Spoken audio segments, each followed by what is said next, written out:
All right, family. Welcome again to another lesson. Today we'll be doing Genesis chapter 8. And let me tell you, woo, that's all I can say. Ric Flair, woo, that's all I can say. This is a deep chapter. So we just gonna get straight into it so you guys can see the meat that the Most High wants you guys to see in this particular chapter. So Chris, my Hebrew brother, without further ado, can you read me verses 1 and number 2? Genesis 8, let's go. And God remembered Noah and every living thing and all the cattle that was with him in the ark. And God made a wind to pass over the earth, and the waters assuaged. The fountains also of the deep and the windows of heaven were stopped, and the rain from heaven was restrained. So y'all seeing all this right here now, right? So here we go. Let's go see what the Most High is trying to get us to understand in these particular verses. So verse number 1, we talk about this one first. So you see Noah, the wild animals on the ark here. And most people think, hey, this is just some old man in his floating zoo. That's what people think when they see this chapter. That's how they look at it. That's what it is. But you got to understand what the deeper meaning is. This is about the Most High remembering his covenant people, even in the midst of judgment, because that's what the flood waters represent. So just like he remembered Noah back then, family, he's remembering us now, even in our captivity that we in today. And if we go over to our homie Isaiah, chapter 54 and 7, you will see what I'm talking about. Again, that will be Isaiah 54 and verse number 7. For a small moment have I forsaken thee, but with great mercies I will gather thee. So y'all see this. The wind here, that's the Ruach, the spirit of the Most High, moving to restore his people.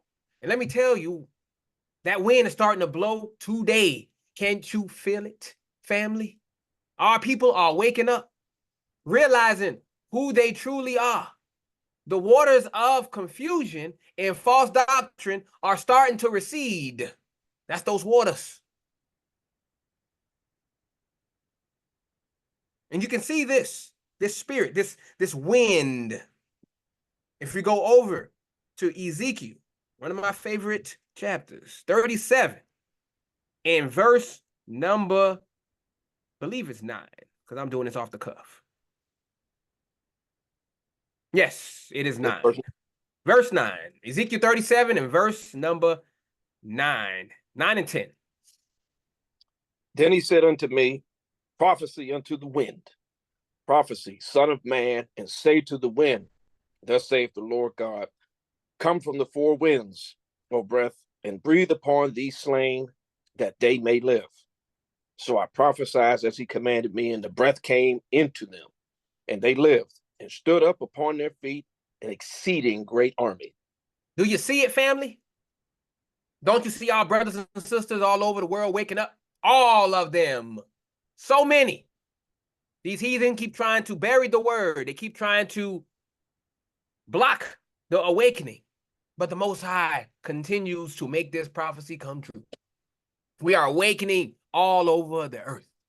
The remnant that the Most High has his hand on, has his spirit in, his Ruach in, we are awakening. We are leaving the old ways behind, and we are walking into our new heritage upon this journey, this narrow path to the kingdom. But let me ask you this, family. Are you ready for that wind to blow in your life? Or are you still clinging to the lies of Christianity and other false religions? Because there are a lot of people who say they Israel, but they still clinging to Christianity and these other religions. They got one foot over here, and they got one foot over there. Instead of having both feet firmly planted in the Most High, they ducking and dodging. They picking and choosing what they want to believe. Is that you? Are you one of these people? Because I tell you, the Most High does not like these kind of people. We all know this. He's going to spew these lukewarm people out the mouth if you can't even choose a side. So heed that warning. Let the wind of the Most High, His Spirit, blow into your life, change your life, put you on a new course. Because that's what He's doing right now. Leave the old stuff behind. Don't look back like Lot's wife. Don't get turned into a pillar of salt. Keep your eyes forward. Don't turn to the left. Don't turn to the right. Keep your eyes forward and let the Most High lead you to where He wants you to go. Now look at this verse 2. The springs of the deep and the floodgates of heaven had been closed. Rain had stopped from falling from the sky. Now pay attention here. This ain't just talking about some ancient weather report, family. The springs of the deep, they represent the evil forces that have kept our people submerged in ignorance and sin. These are the people who have whitewashed everything, who have made whole systems to keep you on the bottom, black man, black woman. They've been doing this for centuries. The floodgates of heaven are the divine judgments that have been poured out on us for our disobedience. Oh, you thought the Most High was just doing this for fun? No.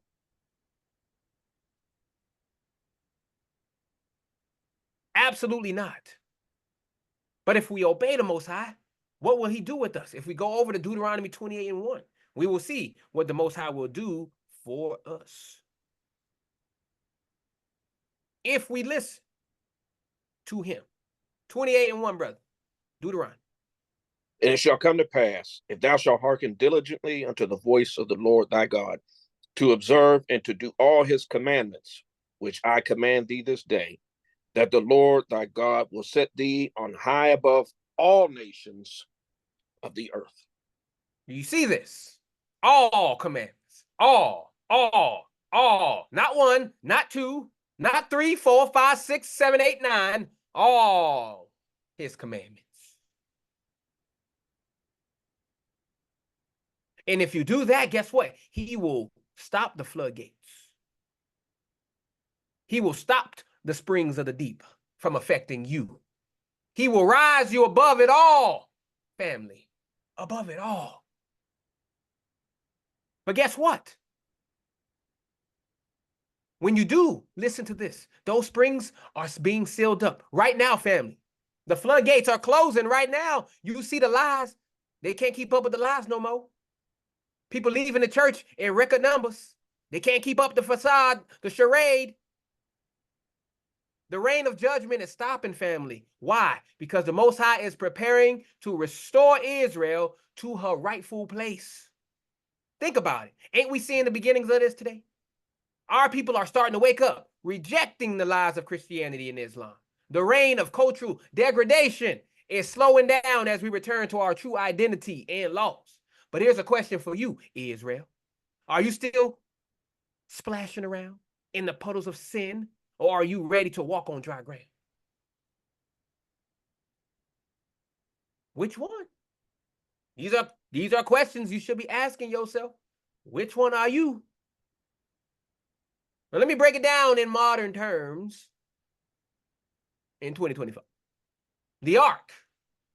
That's like the small community of awakened Israelites today, including yourself. Preserving the truth while the rest of the world drowns in lies, as you can see. The animals, those represent the different tribes of Israel, as I told y'all last week. All gathered together in unity. Because we all ain't leaving out here by ourselves, family. We're leaving as a family, as a unit, as a nation. The receding waters, the false doctrines and oppressive systems that have kept us down, they're losing their power. The Eurocentric Christianity that's flooded our communities, drying up. The materialistic, godless culture that's drowned our youth, evaporating.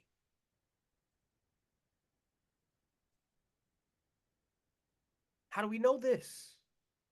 Well, if we go over to Habakkuk, chapter 2, verse 3, it prophesies about these things that are to pass. Well, and what we must do. Again, that is Habakkuk, chapter 2, verse number 3. For the vision is yet for an appointed time, but at the end it shall speak and not lie. Though it tarry, wait for it, because it will surely come. It will not tarry. Wait for it. Wait for it. Wait for it. That's what the Most High wants you to do. Wait. He cooking in the kitchen right now. When you go to a restaurant, do you go to the chef, tell him to hurry up? No, you sit your behind at that table until the waitress or the waiter comes out and gives you your food. The Most High cooking right now, family. So sit your behind down at the table. When he done, you're going to have a bountiful feast laid in front of your face. It's going to smell so good. But you got to wait for it. Yeah, we going through some nonsense right now. Yeah, our people are crazy. These other nations are crazy. But wait for him.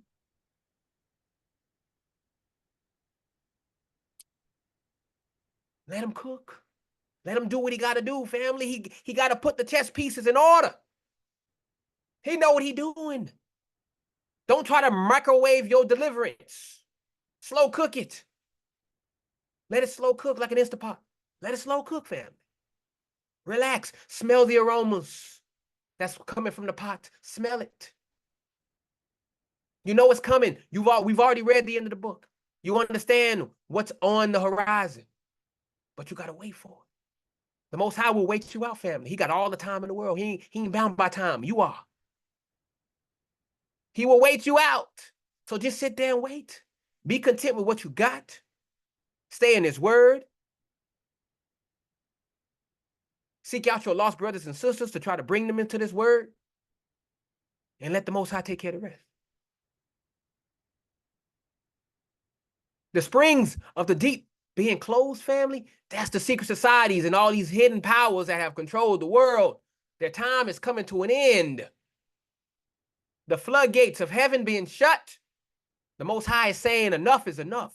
My people have suffered long enough. Watch what he says here. If we go over to Joel 2 and 25, look what the Most High says about these other nations. Again, that's Joel 2 and 25. Watch what he's going to do.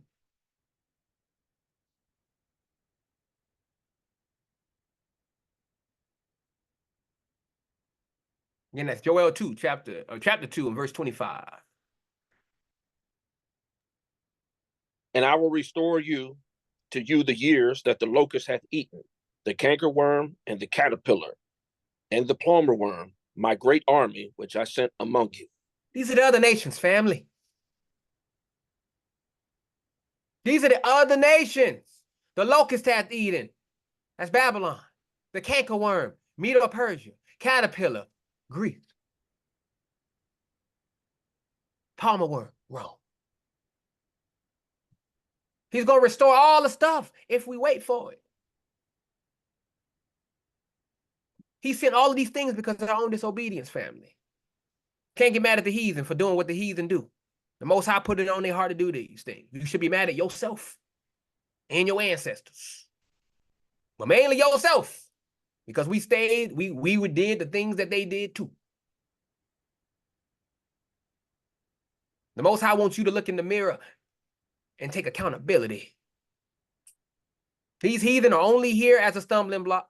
They're only here to test and refine us. They have no other purpose outside of that, other than to serve us at the end. This is why they're here.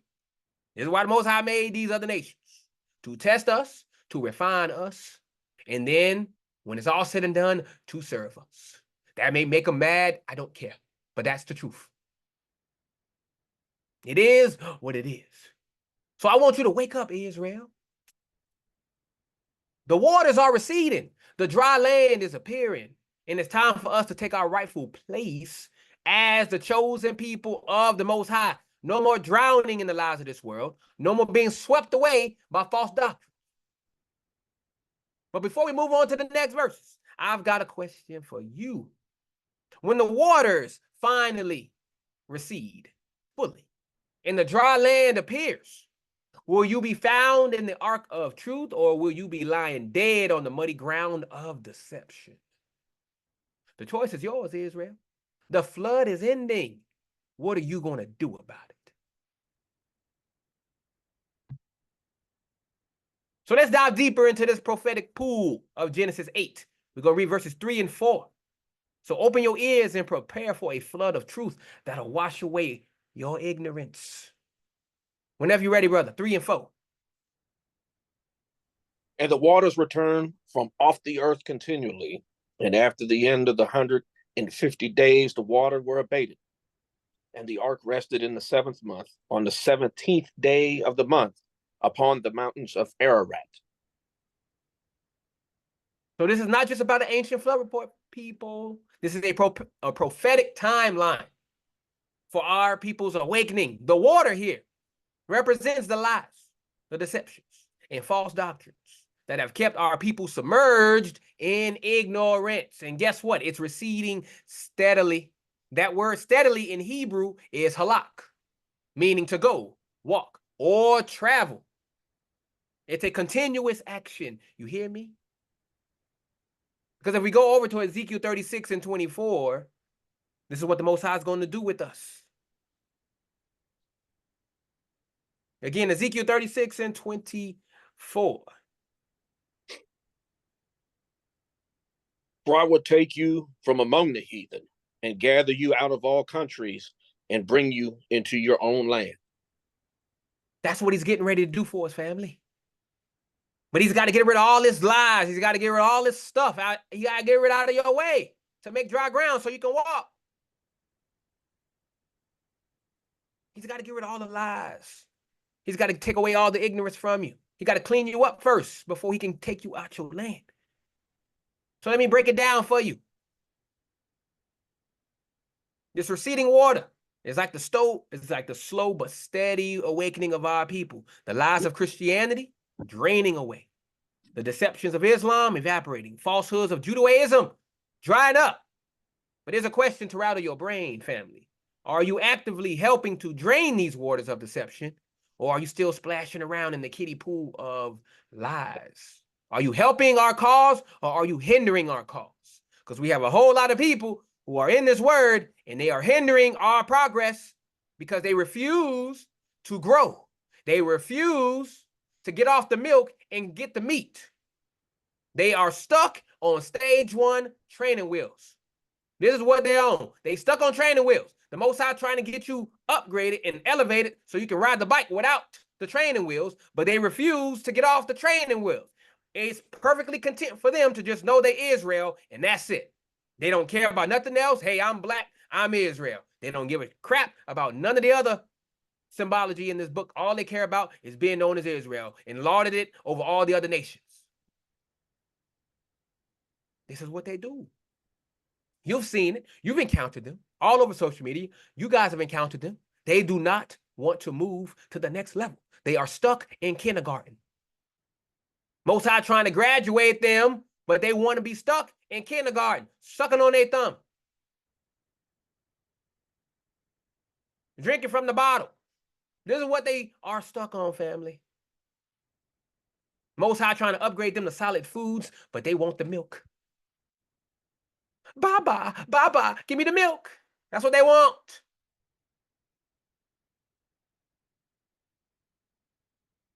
So that's why I asked you that question. Are you trying to help us move further, or are you hindering us? If you're hindering us, just move out the way. Move out the way. You are nothing but a stumbling block. Move out of the way. So we move to the next section. At the end of 150 days. Don't get caught up in the literal number, family. You got people saying this stuff. They get caught up in the number. This represents, it's symbolic here. This number is symbolic. It happened back then, but the Most High is showing you what these days are. They represent a complete cycle of judgment and cleansing. Today, we're seeing the completion of this cycle as more and more of our people wake up to their true identity. We're in the midst of our 150 days, family. Because guess what? After the 150 days, on the 17th day of the 7th month, the ark came to rest on the mountains of Ararat.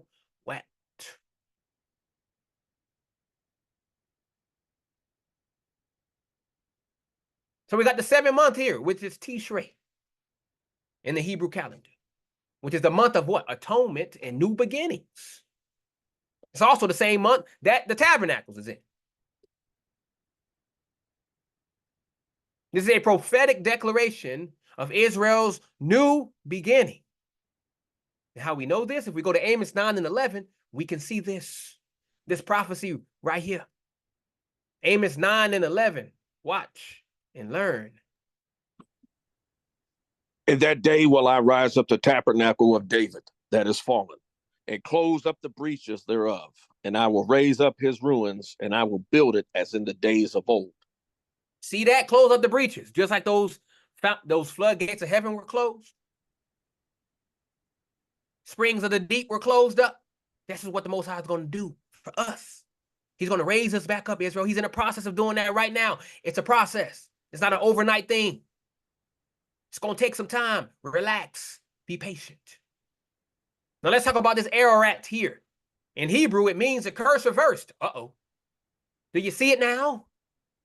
This is about the reversal of the curses that have plagued our people. We go back over to Isaiah chapter 10 and verse 27. We can see that right here. So Isaiah 10 and 27. And it shall come to pass in that day that his burden shall be taken away from off thy shoulder, and his yoke from off thy neck. And the yoke shall be destroyed because of the anointing. You hear that, family? The yoke is going away. The curses are slowly going off of us. And we all know the curses are going to be put back on the other people, the other nations. They're going to see what it's like to struggle. They're going to see what it's like to truly be black. They want to be like us. Most High say, okay, I'm going to show y'all what it truly is to be black.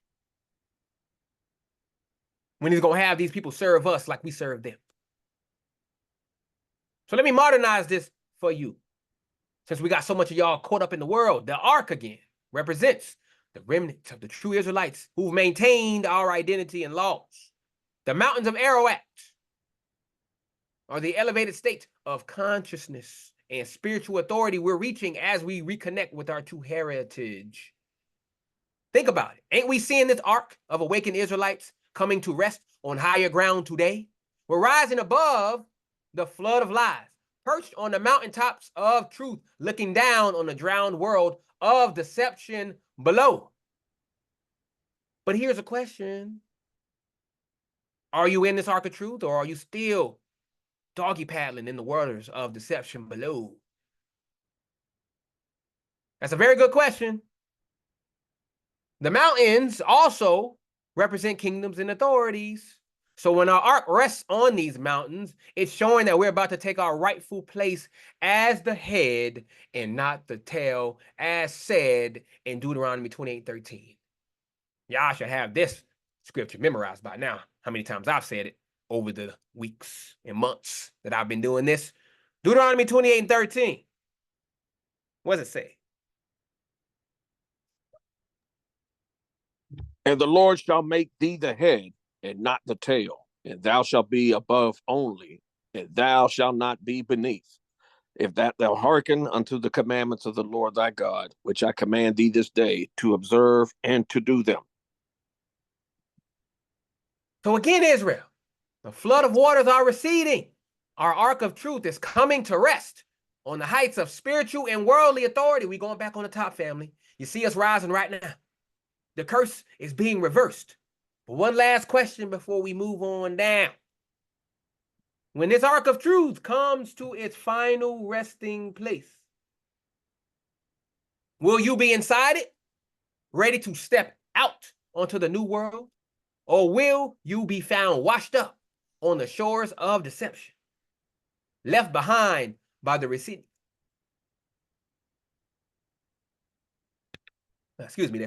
Left behind by the receding waters of ignorance. The ark is landing, family. What are you going to do about it? So we move down to verses 5 and 6. And buckle up and prepare for a flood of truth that will drown out the lies you've been fed, family. 5 and 6, brother, whenever you're ready. And the waters decreased continually until the 10th month. In the 10th month, on the first day of the month, were the tops of the mountains seen. And it came to pass at the end of 40 days that Noah opened the window of the ark which he had made. So verse 5 here. So the waters are continuing to recede until the 10th month. We've already established these waters are the lies and deceptions that have kept us submerged. This continuous receding signifies an ongoing process of enlightenment among our people, and we can see this if we go over to John 8:32. Again, that's John 8:32, where Yahushua said this.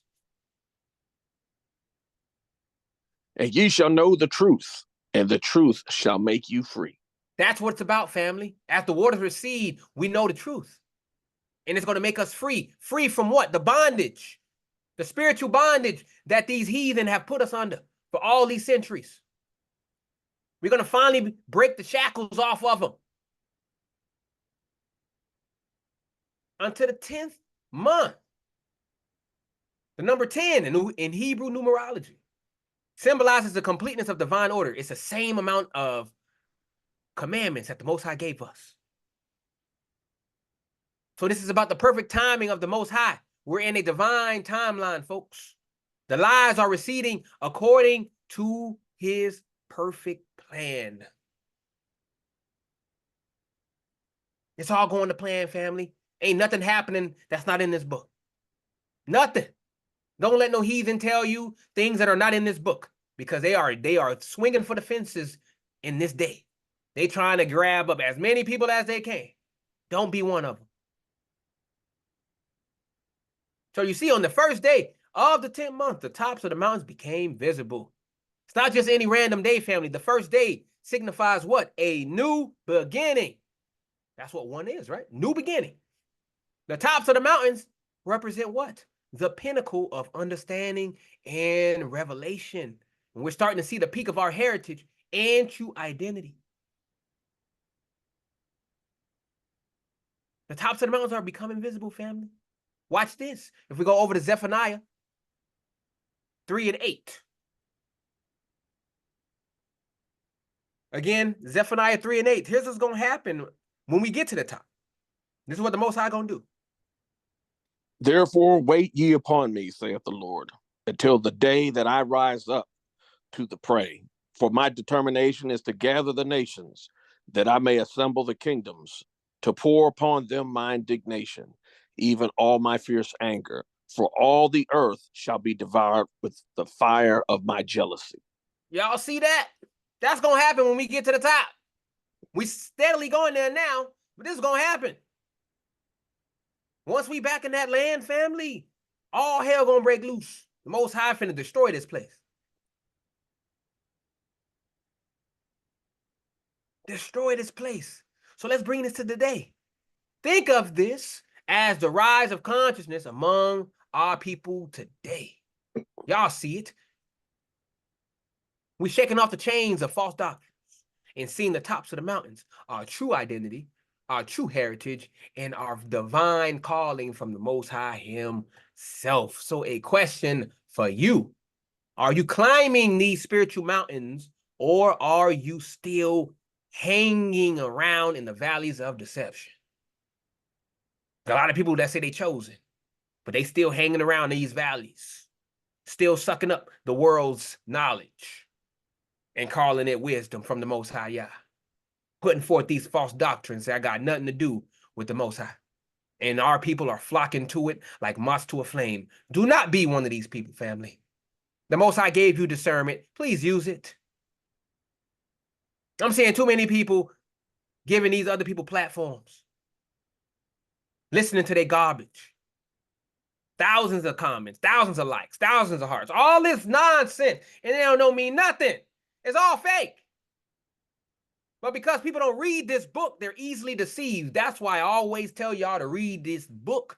Read it. Understand it. Because these people are going to come at you with all kinds of smooth words to get you off this foundation. But if you are firmly in the Most High Yah and you know this book back and forth, they cannot move you. The only ones that's going to be moved and deceived are the ones who don't have a foundation, a solid one in Yahushua HaMashiach. That's just truth. So we move to verse 6. After 40 days, Noah opened up a window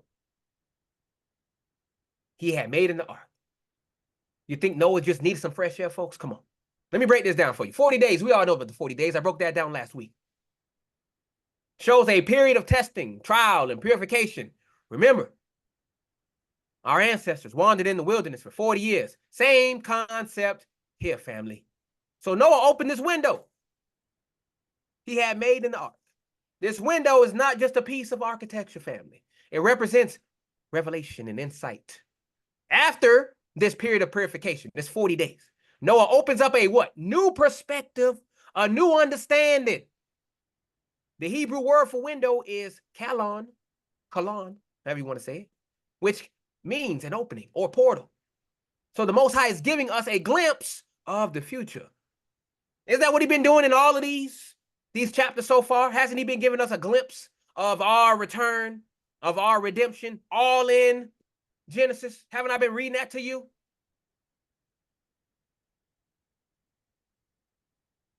We stamped all over these. We stamped all over this.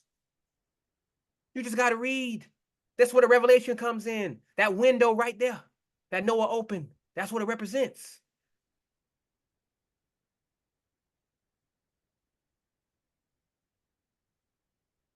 So think of this, family, as the moment when we, the true Israelites, start seeing beyond the immediate deception and catch a glimpse of our glorious future.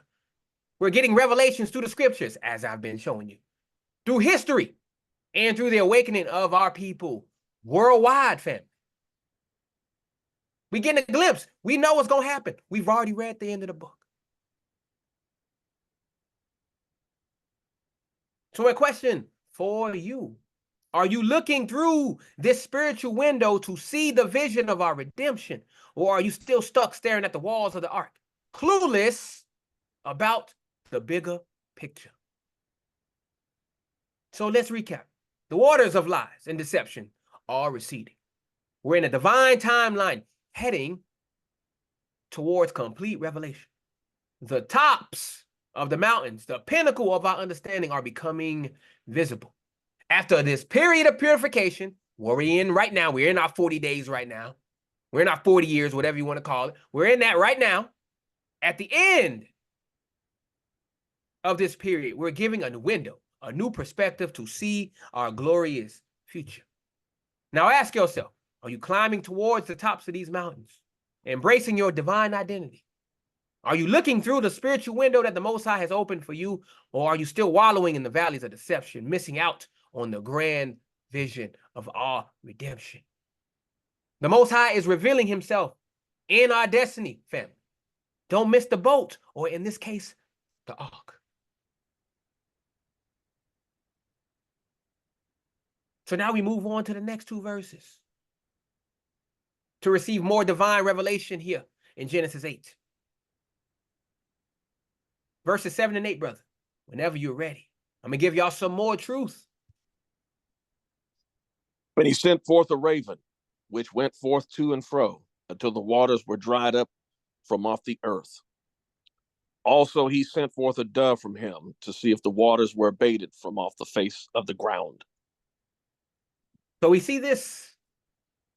Yeah, I thought this was just about some bird taking a joyride. No. The raven represents the first wave of awakened Israelites sent out to scout the spiritual landscape. Now, why a raven? Why a raven? Why did the Most High put a raven here? Interesting stuff. Well, raven is Oreb inside Hebrew, which comes from the root meaning to be black. Ho. Sound familiar, you melanin-rich, chosen people? Let's talk about us. Because if you go to Song of Solomon 1 and 5, what does that say there? Solomon 1 and 5.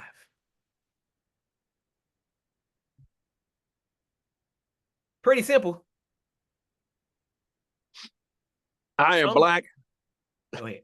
But I am black but comely, O ye daughters of Jerusalem, as the tents of Kedar, as the curtains of Solomon.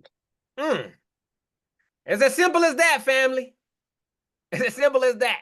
Most people, this goes right over their head. But I digress. This raven here went forth to and fro. In Hebrew, that's yatsa yatsa. I know, very easy. Yatsa yatsa, meaning it kept going out repeatedly. This ain't no one-time thing, family. It's a continuous mission of exploration and discovery. And if we go over to Ezekiel 34 and we read verse 11, watch this. Ezekiel 34, verse 11.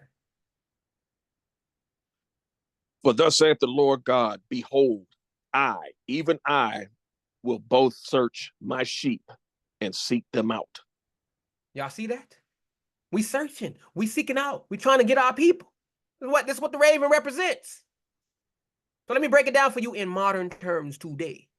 This raven represents those awakened Israelites who are constantly seeking truth, going back and forth between scripture and history, uncovering our true identity. They're the ones out there spreading the word, waking up more of our people while the waters of deception are still receding. But here's a question to slap you out of your spiritual coma right here. Are you that raven, actively seeking and spreading truth? Or are you still perched in the ark, too scared to spread your wings? There's a lot of people who got knowledge, but they're too scared to show it. They're too scared. Most High don't like fearful people, family. He don't like cowards. If you're going to be in his word, you better get your behind out there. Whatever it takes. This is the mission that we got to do. So verse number 8 here, now he sends forth a dove to see if the waters were abated from off the face of the ground. Now hold on to your fringes, Israel, because this is where it gets real. The dove ain't just some random bird. In Hebrew, it's Yonah, which shares the same roots as Yayin, meaning wine. What's the connection? Wine represents truth and spirit and scripture. How do we know? Let's go to Ephesians 5 and 18, where your boy Paul says this right here. Ephesians 5 and 18. And be not drunk with wine, wherein is excess, but be filled with the Spirit. So this dove represents a more refined, spiritual-led search for truth. While the raven was out there doing the rough work, the dove is sent to confirm that the waters of deception have truly receded. In modern terms, think of it like this, family. After the initial wave of awakening, the raven, we now have a more spiritually attuned Israelites, the dove, going out to confirm and refine our understanding. They're the ones digging deeper in the scriptures, uncovering hidden truths, and bringing back concrete evidence of our true identity and our destiny, family. These are the ones who are looking at the symbology behind it, who are going deep within the scriptures and seeing what they mean behind, sort of kind of like what I'm doing, if we want to compare. I'm giving you the spiritual understanding of this book, trying to at least. Like the dove. So if we go to John 16 and 13, what does this scripture say? Again, John 16 and 13. I'll bet when he, the Spirit of truth, is come, he will guide you into all truth. Mm-hmm. For he shall not speak of himself. Oh, whatsoever he shall hear, that shall he speak, and he will shew you things to come. That's the dove. These are the ones in the spirit of truth who are giving you the hidden meanings, who are uncovering all of the understanding for you and bringing it to you, bringing it to your ears so you can understand, so you can grow in your walk. But here's a question. Are you that dove, filled with the spirit of truth and discernment? Or are you still pecking around in the dirt, content with the crumbs of false doctrine? These are very pertinent questions that I'm asking you to make you think. What are you truly doing in this walk? Are you doing what the Most High wants you to do, or are you deceiving yourself? So let's connect these verses. The raven and dove represent two stages of our awakening as Israel. First, we have the bold exploratory phase, the raven, followed by a more refined spirit-led confirmation, the dove. This is exactly what we're seeing today among our people. We've got the loud, in-your-face street preachers that we see with these camps, waking people up, those are the ravens.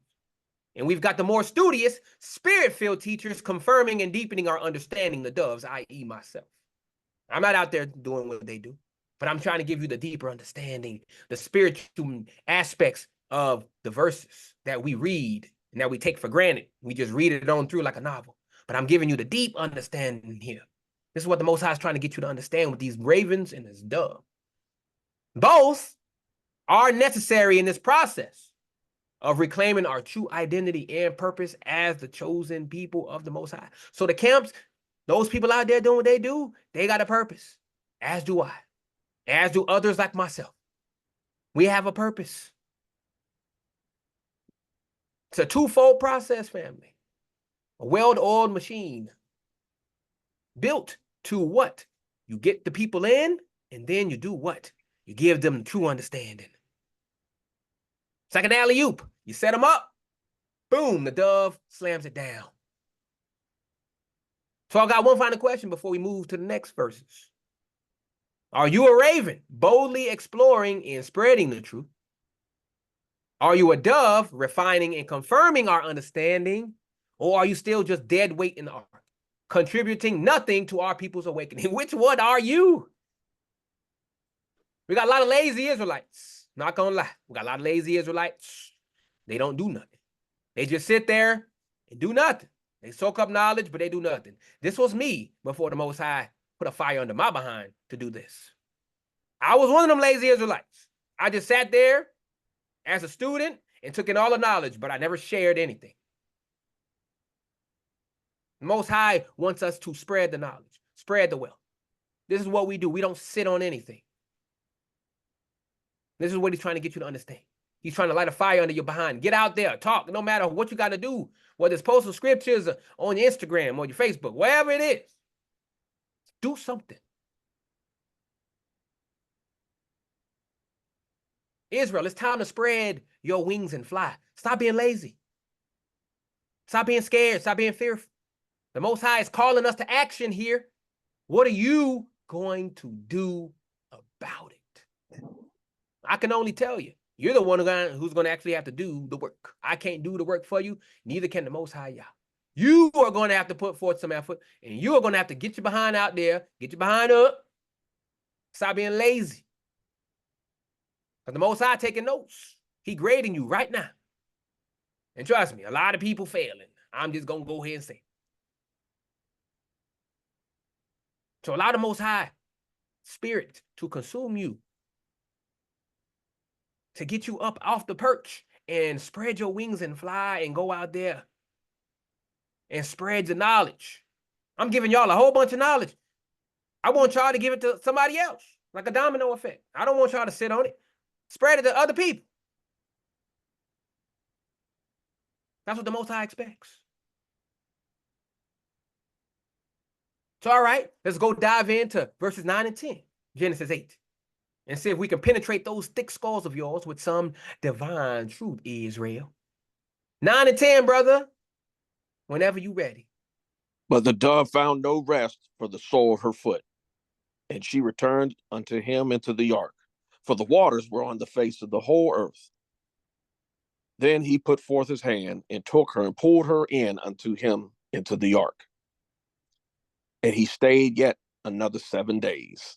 And again he sent forth the dove out of the ark. So verse 9. Some people, they look at this and they think, hey, this is just about a bird failing to find some dry land. Nope. This is a prophetic picture of our current situation. The dove, as we established, represents the spirit-led search for truth. But notice, it found no rest for the sole of her foot. In Hebrew, rest is maniok, which comes from a root meaning to settle down or to dwell. Sound familiar? If we go over to Exodus 6 and 8, we can see this. We're trying to find some rest, family. Exodus 6 and 8. 6 and 8. Mm-hmm. And I will bring you in unto the land concerning which I did swear to give to Abraham, to Isaac, and to Jacob, and I will give it to you for an heritage. I am the Lord.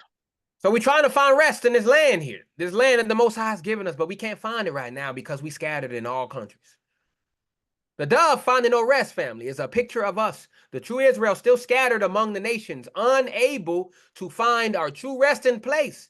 We're still in spiritual Babylon, family, surrounded by the waters of Gentile lies and deceptions. And we can see this if we go to Psalm 137 and 1.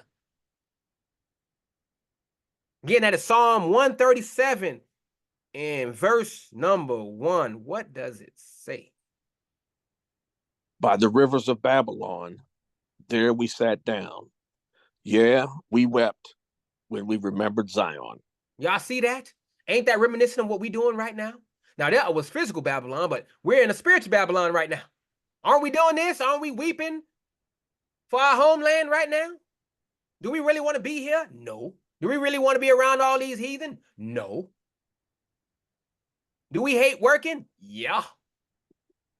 Overtime? No, sir. Do we like commuting back and forth to work? No. Doesn't that anguish you? Doesn't that put you in depression? Most are people depressed. On antidepressant meds. Trying to cover up the pain of having to deal with all of this, being on the bottom. No matter where you go, no matter how high the corporate ladder you go, fam, you will always be reminded that you a nigga. Whoops, I said it.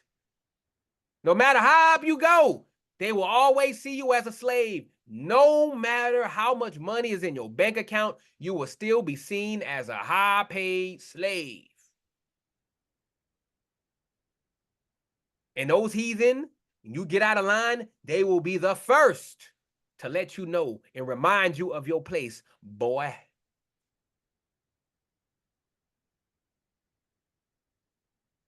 That's what they think of you. We got no rest here. It's not supposed to be for a rest. We got a lot of our people that are content with being in Babylon. We got no rest here. This ain't our home. No matter what these heathen keep on telling, this ain't our home. They tell us, hey, go back to Africa. Hey, we ain't there yet. Not yet. It ain't time.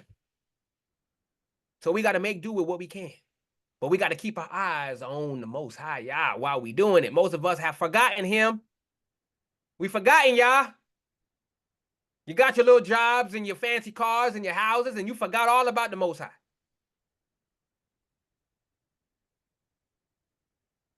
So guess what he likes to do? He takes it away. He take away your job. He take away your car, your fancy title. Then what you got? Absolutely nothing. Why? Because he's trying to get you to come back to him. Happened to me. I was making good money before. Most High threw me in the dirt. No. Because he had to prepare me to do what I'm doing today. Because if I had all that money, if I was doing that job and stuff, I would be distracted.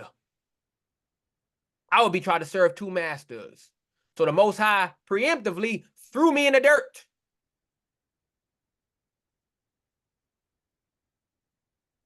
And building me up from the bottom to the top. In this word. That's what he did. And that's what he may do with some of y'all. Some of y'all may have went through that already. I don't know. That's y'all walk. But this is how the Most High gets you to turn back to him. To humble you, basically. Because we are proud people. So let me break this down, what I've been talking about, this rest here. In modern terms, 2024 here. So this is like our current awakened brothers and sisters, that's you, that's me, who realize their true identity, but are still stuck in this corrupt system. That's us. We all still stuck here. We're trying to find a place to establish the truth, but the whole world is still covered in the flood waters of deception. No matter where you go, you tell your people, hey, you Israelite. No, I'm not. I'm a Gentile. You try to tell people about the Most High. Yeah, I don't believe in no Sky Daddy. Get that book away from me. Fairy tales. But yet they'll go ahead and believe that there's some Anunnaki god or something who built pyramids in Kemet that nonsense over there. They'll believe that they're a star seed that was born from the stars, that them and the universe are one. They'll believe that New Age nonsense, but you try to tell them truth from this book, and they look at you stupid. The floodwaters of deception are still there, family.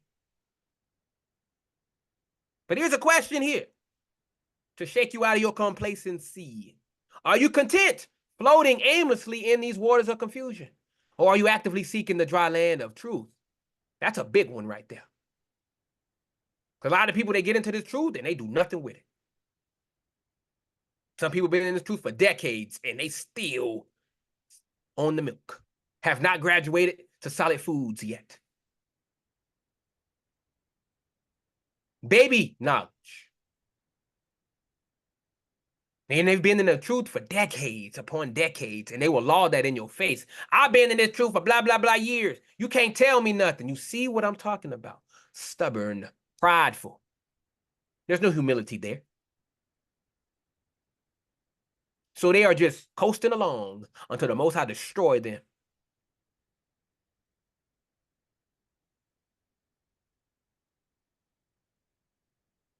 So then he put forth his hand here. Noah put forth his hand and took her and pulled her into the ark. This is the Most High preserving a remnant, pulling us back into the safety of truth when the world isn't ready for our message. And we can see this in Isaiah 1 and 9, if we go there. Again, that's Isaiah 1 and 9. Except the Lord of hosts had left us unto us a very small remnant, we should have been as Sodom, and we should have been like unto Gomorrah. So Isaiah's saying Zion would have disappeared like Sodom and Gomorrah if the Most High Yah had not let a few of his people survive. That's what we see in today, family. He preserving us. There's a whole ton of Israelites in this truth, but there's only a small remnant that the Most High is truly working for. Which one are you? Many are called, family, but few are chosen. Are you the called or are you the chosen? Which one are you? And then we move to verse 10 here. He stayed yet another 7 days. Now pay attention. The 7 days isn't just a random waiting period. 7, as we have known in Scripture, represents completeness and divine perfection. And we can see this if we go to Psalm 119 and 164. It's a lot of verses. Psalm 119 and 164. 119. You say what? 164? 164. My goodness. 7 times a day do I praise thee because of thy righteous judgments. So you see, this is showing us that the Most High has a perfect timing for our full awakening and restoration. He's not operating on our impatient timetable, but on his divine schedule. Remember that, family. No microwave, the Most High slow cooking this. Modern terms, think of it like this. Just because we don't see immediate results in our awakening doesn't mean the Most High isn't working. He's preparing us, refining us, getting us ready for what? The next phase of our restoration. And we can see this if we go to Isaiah chapter 40 and verse 31. Again, that's Isaiah 40, 31. But they that wait upon the Lord shall renew their strength. They shall mount up with wings as eagles. They shall run and not be weary, and they shall walk and not faint. You see that? When you will walk and run without getting tired. For who? Those that trust the Most High. He's going to give you that new strength, but you got to wait. You see the key word there? You see the key word there? Wait. Those that wait, wait, wait. That should be the big thing in your mind today. Wait. Patience.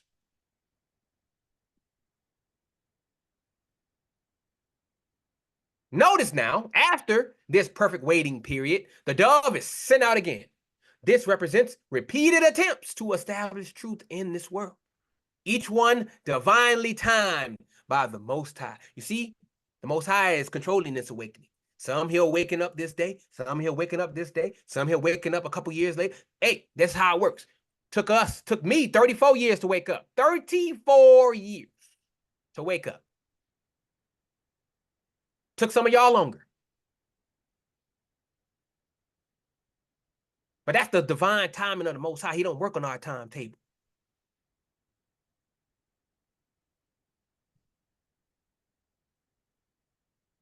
But here's a question that'll ruffle your feathers. Are you patiently waiting on the Most High's timing? Or are you running ahead in your own strength and understanding? Yeah, tell me how that works out for you. Trust me, I know. I was the most impatient person on this planet, probably. Look how that worked out well for me. It didn't. The Most High had to reteach me patience. It's the biggest thing for us to do as a people. We want things immediately, all thanks to this instant gratification era that we're in with social media and all this other nonsense. Everybody can get what they want immediately. But that's not how the Most High works. You may not see the fruits of your labors for many years, but trust me, they grow in. You just got to be patient, family. Now watch this. If we go reconnect these verses here, you're going to see a cycle of searching for truth, finding the world is not yet ready, returning to safety, waiting on the Most High's timing, chilling out, and then going out again. This is exactly the pattern we're seeing in our awakening today. Same way. If we go over to Acts 3, 20 and 21. Acts 3, 20 and 21. We see what about the Messiah here. And he shall send Jesus Christ, which before was preached unto you, whom the heaven must receive until the times of restitution of all things, which God hath spoken by the mouth of all his holy prophets since the world began. Y'all see that? He's got to stay. It says Jesus got to stay in heaven until his Father makes all things new. He got to stay. Remember, Yahusha don't know when he coming back. Told you that. The angels don't even know. This is all according to his Father. He got to wait until all things are made new. He got to wait. So if he got to wait, don't you got to wait?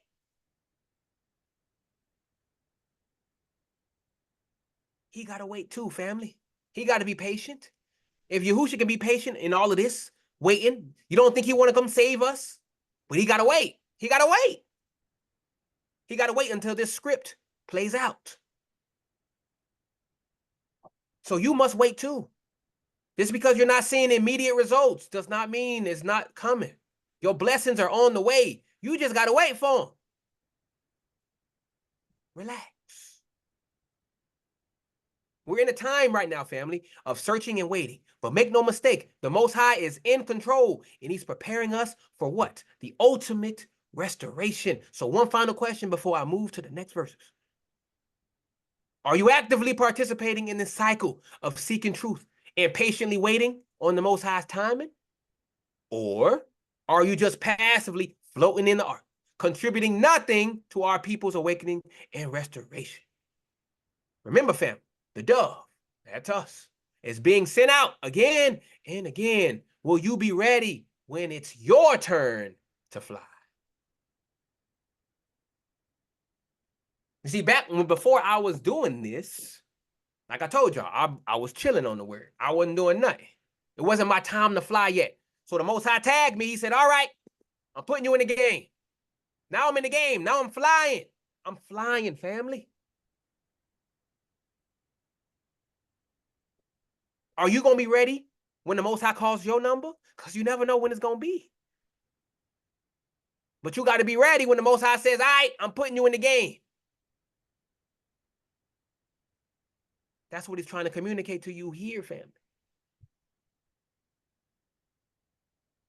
So let's move on to verses 11 and 12, because it's time to force feed you some more divine truth. And prepare yourselves, family, for a revelation that'll hit you harder than the plagues of Egypt.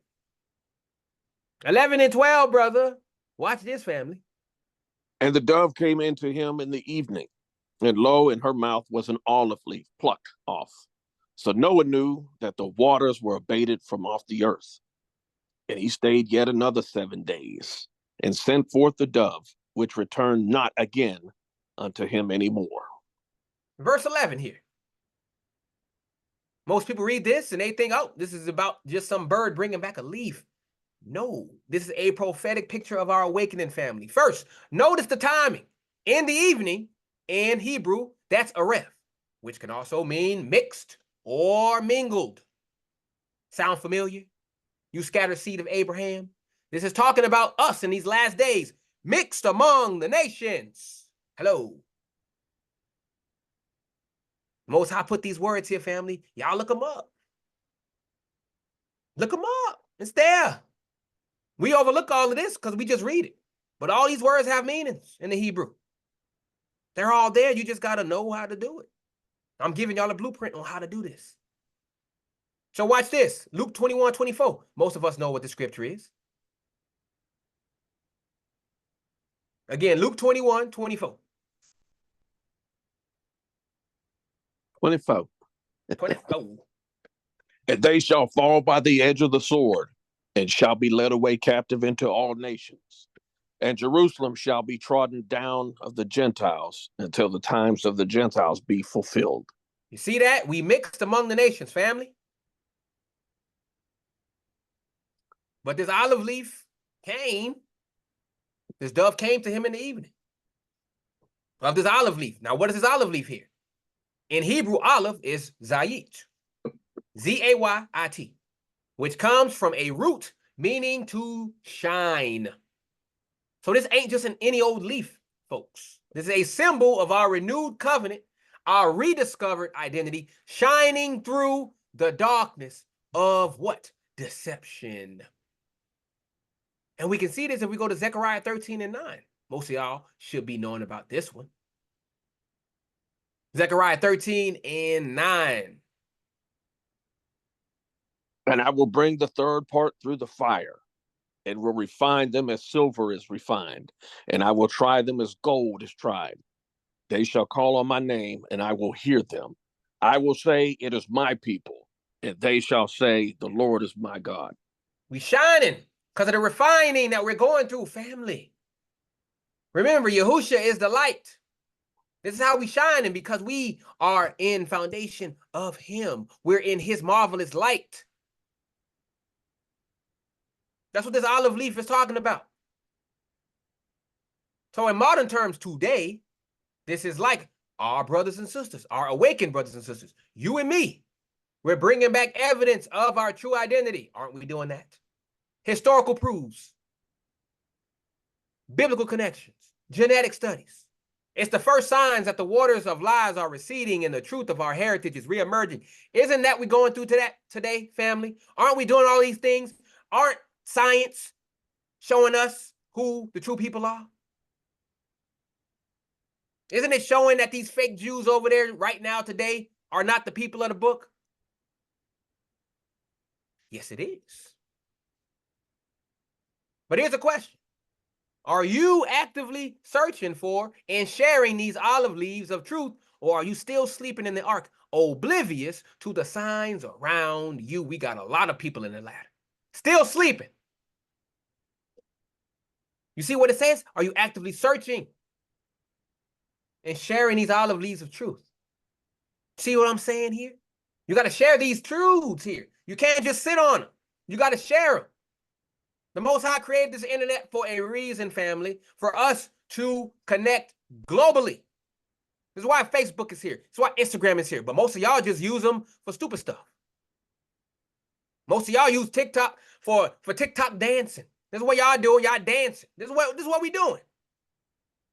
Instead of using this as a tool to connect with our people, our awakened Israelites, and share them truths with each other, we are using this internet, this platform that the Most High has set for us for stupid, vain reasons. And we wonder why we own the bottom.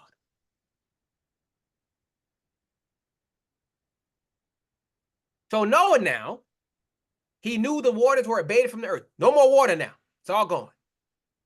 This ain't just about Noah's knowledge, family. It's about our collective awakening. Remember, Noah represents the remnant of Israel.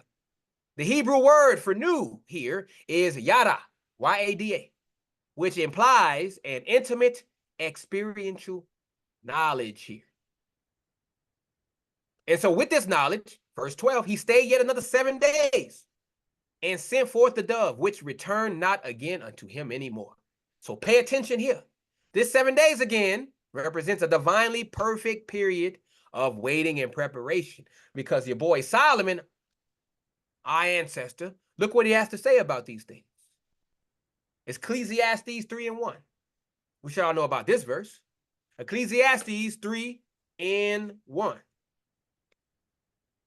To everything there is a season, and to a time to every purpose under the heaven. Everything has its own time, family. Its own season. But notice what happens after this period, family. The dove doesn't return. This ain't about a bird abandoning the ship, family. This is a prophetic picture of our final restoration and return to our land in purpose. And we can see that if we go to Isaiah 11:11. One of our most favorite scriptures here in this community. Isaiah 11:11. And it shall come to pass in that day that the Lord shall set his hand again the second time to recover the remnant of his people, which shall be left from Assyria and from Egypt and from Pathros and from Cush and from Elam and from Shinar and from Hamath and from the islands of the sea. We're going back home, family. The dove not returning means we're going home. So in modern terms, today, this is the final stage of our awakening and restoration. We're not just finding evidence of our identity anymore. We're fully establishing ourselves in our true calling and purpose. But here's a question. Are you preparing yourself now for this final restoration? Or are you content to keep circling back to the arc of complacency? Which means, are you growing? Or are you still stagnant? Are you still on the same level that you came into the truth on? Are you continually growing? Are you continuing to level up? Are you continuing to allow the Most High Spirit to lead you to more and more truth? For the majority of our people in this truth, no. They are content, as I said, with just knowing the basic stuff. They don't want to know more because that requires work. And our people are lazy, physically and spiritually. We'll sit here and we'll listen to other people talk about it. We'll have no idea what they're saying. But then we count that, hey, I listened to the word today. Oh, I did the word today. You ain't doing work. You didn't do nothing. You think that Most High is going to let that fly?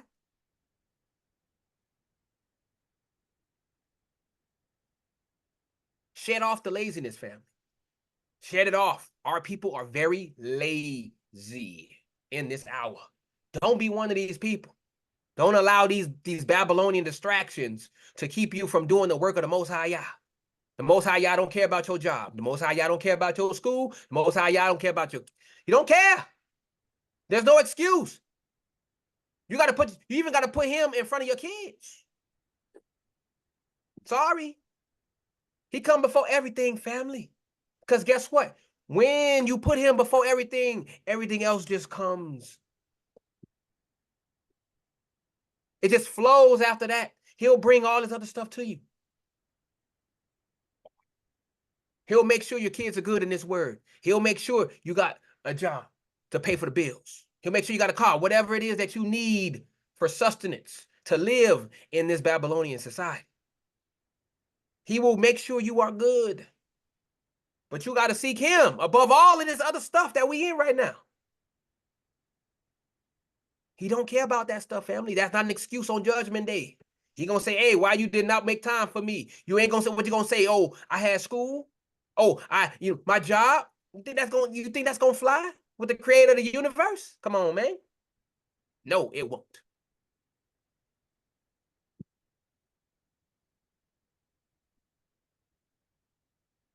So we're gonna connect these verses. So we see a progression here from finding the initial evidence of our true identity. That's the olive leaf. To a time of preparation. That's the 7 days we saw, to a final permanent establishment in our purpose, the dove not returning. This is exactly the pattern we're seeing in our awakening today, if you got the spiritual eyes to see it. We're moving from initial awakening to full restoration, folks. But make no mistake, it's happening according to who? The Most High's perfect timing, not yours.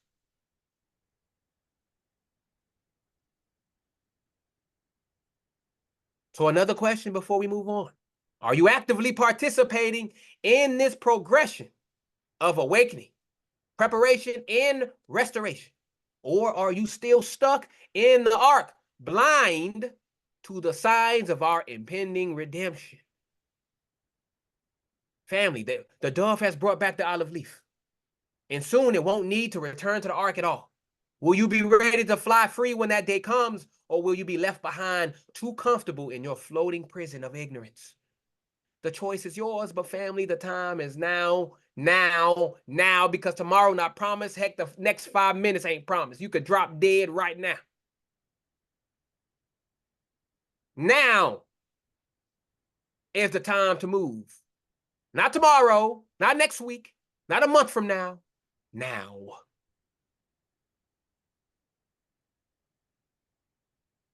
Urgency, family. Urgency. So we move on to 13 and 14 here to give you some more divine truth. Again, 13 and 14, back in Genesis 8. And it came to pass in the 600th and the first year, in the first month, the first day of the month, the waters were dried up from off the earth. And Noah removed the covering of the ark and looked, and behold, the face of the ground was dry. And in the second month, on the 7th and 20th day of the month, was the earth dried. So again, another prophetic picture of our final awakening.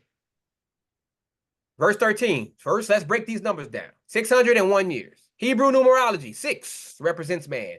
Why? Because man was made on the 6th day. We know that from our other lessons. 1 represents unity and new beginnings. We already did that earlier. So this ain't just a date, family. It's a prophecy of Israel finally becoming unified, because we're going to be one nation, family, and starting anew after our long captivity. And we can read that in Ezekiel 37 and 22, family. Because right now, we're not unified as a people. Y'all can see that clear as day. But on this day, we're going to be unified. And Ezekiel shows us. 37 and 22, brother, when you're ready. And I will make them one nation in the land upon the mountains of Israel, and one king shall be king to them all. And they shall be no more 2 nations, neither shall they be divided into 2 kingdoms any more at all. No more going at each other's throats, Israel. No more northern versus southern kingdom nonsense that's been going on since the time of the split, long ago. And this day, we're going to be on one accord. On this day, we're going to finally be unified. Now, the first month here, the first day of the month, this is Nisan 1 in our Hebrew calendar, the beginning of our religious year. This is pointing to a spiritual new year, family, a fresh start for our people. It's the same type of fresh start we see if we go over to Exodus 12 and 2 after we came out of Egypt. Again, that is Exodus 12 and verse number 2. This month shall be unto you the beginning of months. It shall be the first month of the year to you. New beginning. Just like we're going to have a new beginning when we get out of this Babylonian system and go back to our land, it's going to be a new beginning for us. So the waters here were dried up from the earth. Again, these angels flood waters. These are the waters of deception, as I've been telling you, and false doctrines that have kept us submerged in ignorance. And Isaiah talked about this ignorance. If we go to Isaiah 5 and 13. Isaiah 5 and 13. Look what happens when we ignorant, family. Therefore, my people are gone into captivity, because they have no knowledge, and their honorable men are famished, and their multitude dried up with thirst. That's what happens when you are in your ignorance, family. Captivity. That's why we are here. Captivity, family, because we don't know the Most High Yah. That is why we are on the bottom. That's why you struggling. That's why we all struggling wherever we are on this planet, because we have no knowledge. So if you want to stop struggling, then guess what you're going to have to do? You're going to have to shed the ignorance. You're going to have to get in this book, and you're going to have to learn about the Most High Yah so you can stop struggling, so you can stop being on the bottom, so you can stop being cursed, so you can be blessed by the Most High Yah. It's that simple.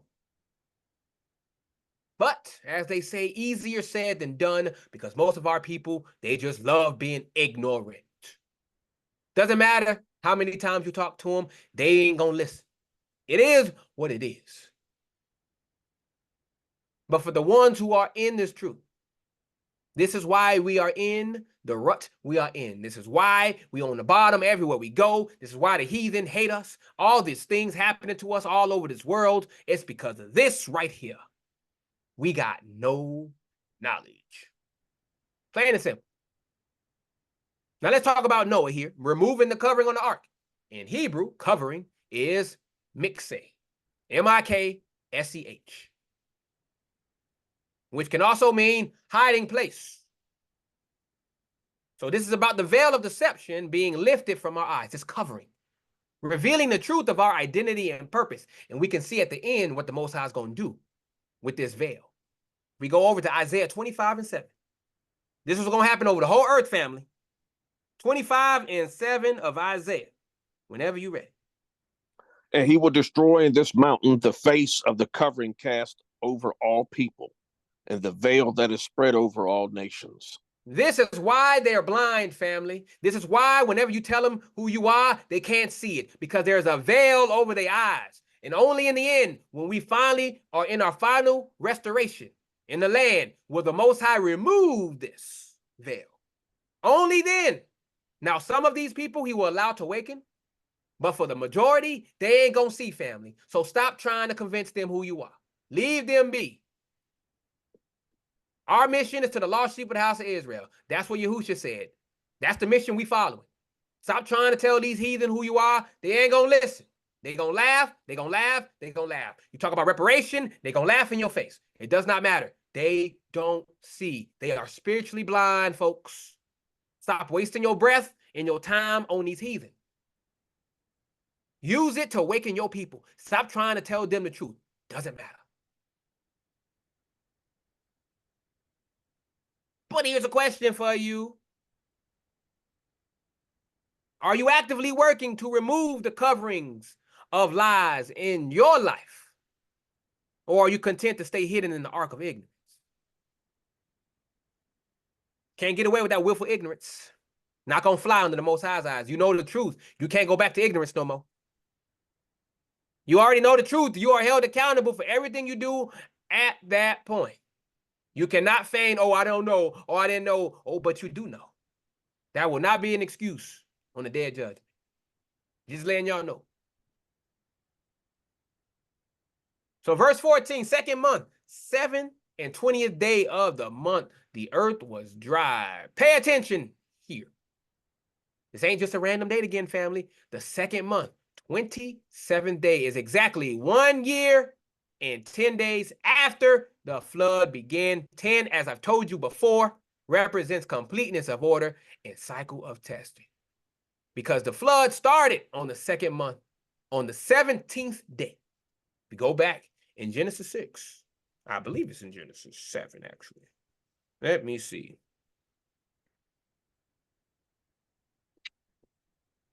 Yes, if you go to Genesis 7 and 11, you will see that. It'll be exactly 1 year and 10 days. Just so you know, I ain't making nothing up. Genesis 7 and 11.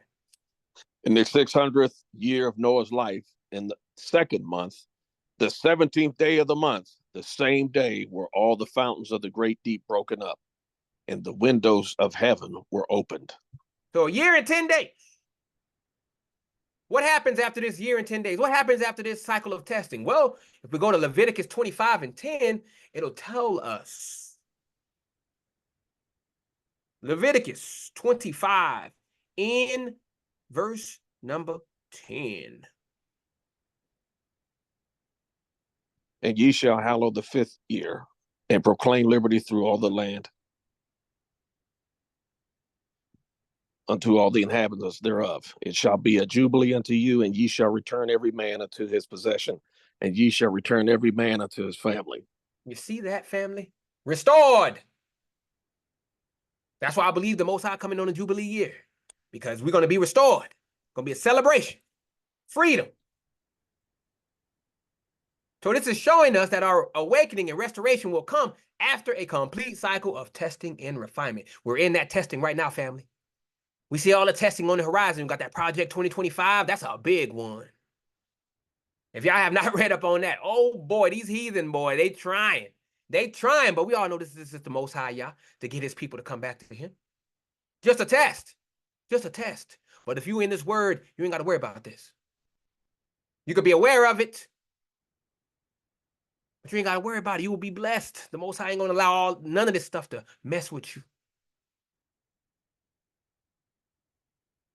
So the earth being fully dried represents the complete, I repeat, the complete removal of all falsehoods and the establishment of truth. And we can see this if we go to Zechariah 14 and 9. I repeat, Zechariah 14 and 9, and I will read that. And it says, then there will be only one Lord who rules as king and whose name is worshipped everywhere on earth. That's the modern translation. The Most High finna rule over everything. And we all know the Most High is righteousness. No more lies. No more falsehoods. All gone. Because the Most High now in Israel is reigning on the earth. So connecting verses 13 and 14, we see a progression from the initial drying up of waters to the complete drying of the earth, which represents our awakening process. From the first realizations of our true identity when we came into this walk, to the complete establishment of truth in our rightful place. That's at the end of time. So right now we're in the midst of this. So if we go to Ezekiel 36, 24 and 25, real quick. Ezekiel 36, sorry. And read, I'm going to read 24 and 25 to you. Which and it one? says, 36, Ezekiel 36, 24 and 25. For I will take you among the heathen, and will gather you out of all countries, and will bring you into your own land. Then I will sprinkle clean water upon you, and ye shall be clean. From all your filthiness and from all your idols will I cleanse you. So we move in from the initial awakening, which is happening right now, to complete restoration. But it's happening according to the Most High's timing. And after a complete cycle of testing. We haven't been tested yet, family. Not truly. We go through a little bit of tests here, but it's going to be some bigger tests. We still in there testing. We're not done with that yet. So final question before we move on. Are you prepared for this complete drying of the earth? Are you ready for all the lies to be exposed and the full truth to be revealed?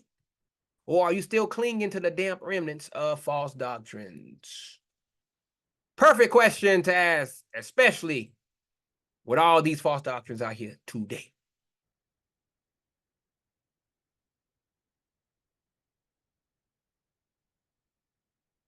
The waters are receding, family. As I keep on saying, the ground is drying, and soon there'll be nowhere left to hide from the truth of who we are and what we're called to be. But the question is, will you step out onto the dry ground of truth? Or will you stay cowering in the ark of ignorance? The choice is yours, but the time of reckoning is at hand. You gotta be about this. This ain't no part-time job. You gotta be full-time for the Most High Yah. Full-time, learning, teaching others, being in the spirit. You gotta let the flesh go. Each and every day should be you letting go of this world more and more and going towards the spirit more and more. There should be some type of progress. But for a lot of our people, they still got 1 foot over here and 1 foot over there. They don't want to let go of Babylon. They love it here. They love the creature comforts they have. They love the million channels they can watch. They love Netflix. They love Hulu. They love YouTube. They love all the social media. They love it. They love all the money that they get from being foolish, because that's how we make our money on social media. We got to be fools. All you got to do is take a look at the people who are on the top in our community on those social media websites. All of them minstrels, acting a fool while being laughed at by the heathen. Acting a fool, barking on live streams and stuff. Barking, what? Doing stupid stuff, hurting themselves, putting themselves in danger for views. That's how our people become famous for social media. All the other nations, they don't got to do that. They can be normal. Well, you look at black folks, we got to be ratchet. That's how we make it in the social media world. You see that? Stupid. Does it make sense to you? Because it don't make sense to me. But anywho, as we're going to keep it moving, 15 and 16, almost done, family. Almost done. Whenever you're ready, brother. 15 and 16, Genesis 8. And God spake unto Noah, saying, Go forth of the ark, thou and thy wife, and thy sons' wives with thee. Simple verses, very short and to the point. But watch this. Verse 15, God spake unto Noah, saying,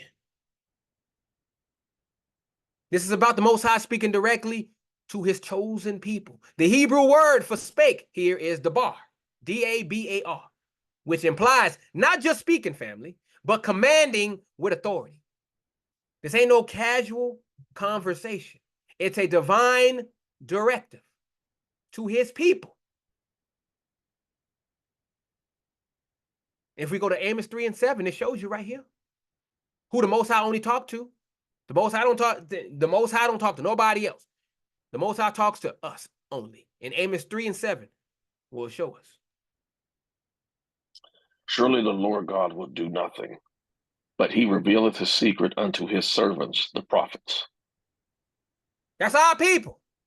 Because earlier in that verse, the Most High shows you, hey, only Israel, only you have I known. In that same Amos 3, only you have I known. So this ain't about no other heathen. You got these people out there, these heathen out there talking about, God gave me a dream. No, he did not give you nothing. Talking about, I went to the afterlife, I went to hell and all these. No, you did not. You are a liar.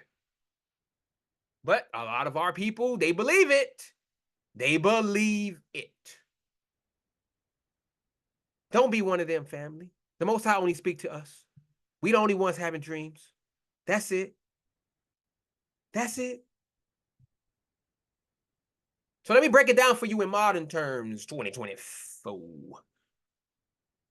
This is the Most High speaking to our awakened elders and teachers today, such as myself, revealing the truth of our identity and purpose. But here's a question for you. Are you listening to these modern day Noahs? Or are your ears still clogged with the wax of Gentile lies? Which one is it? Because a lot of people, they show up for these classes. A lot of people listening. A lot of people listen. But are you doing what I'm telling you to do? That's a huge. So verse 16, go forth of the ark, thou and thy wife, and thy son and thy son's wives with thee. So pay attention here. This is not just leaving the boat, family. The Hebrew word for go forth is yatzah, as we said before, which means to go out, to come out, to exit. So this is a prophetic picture of our exodus from what? Spiritual Babylon. And if we go to 2 Corinthians 6 and 17, which we should know by now because I've said it so many times, what does Paul say?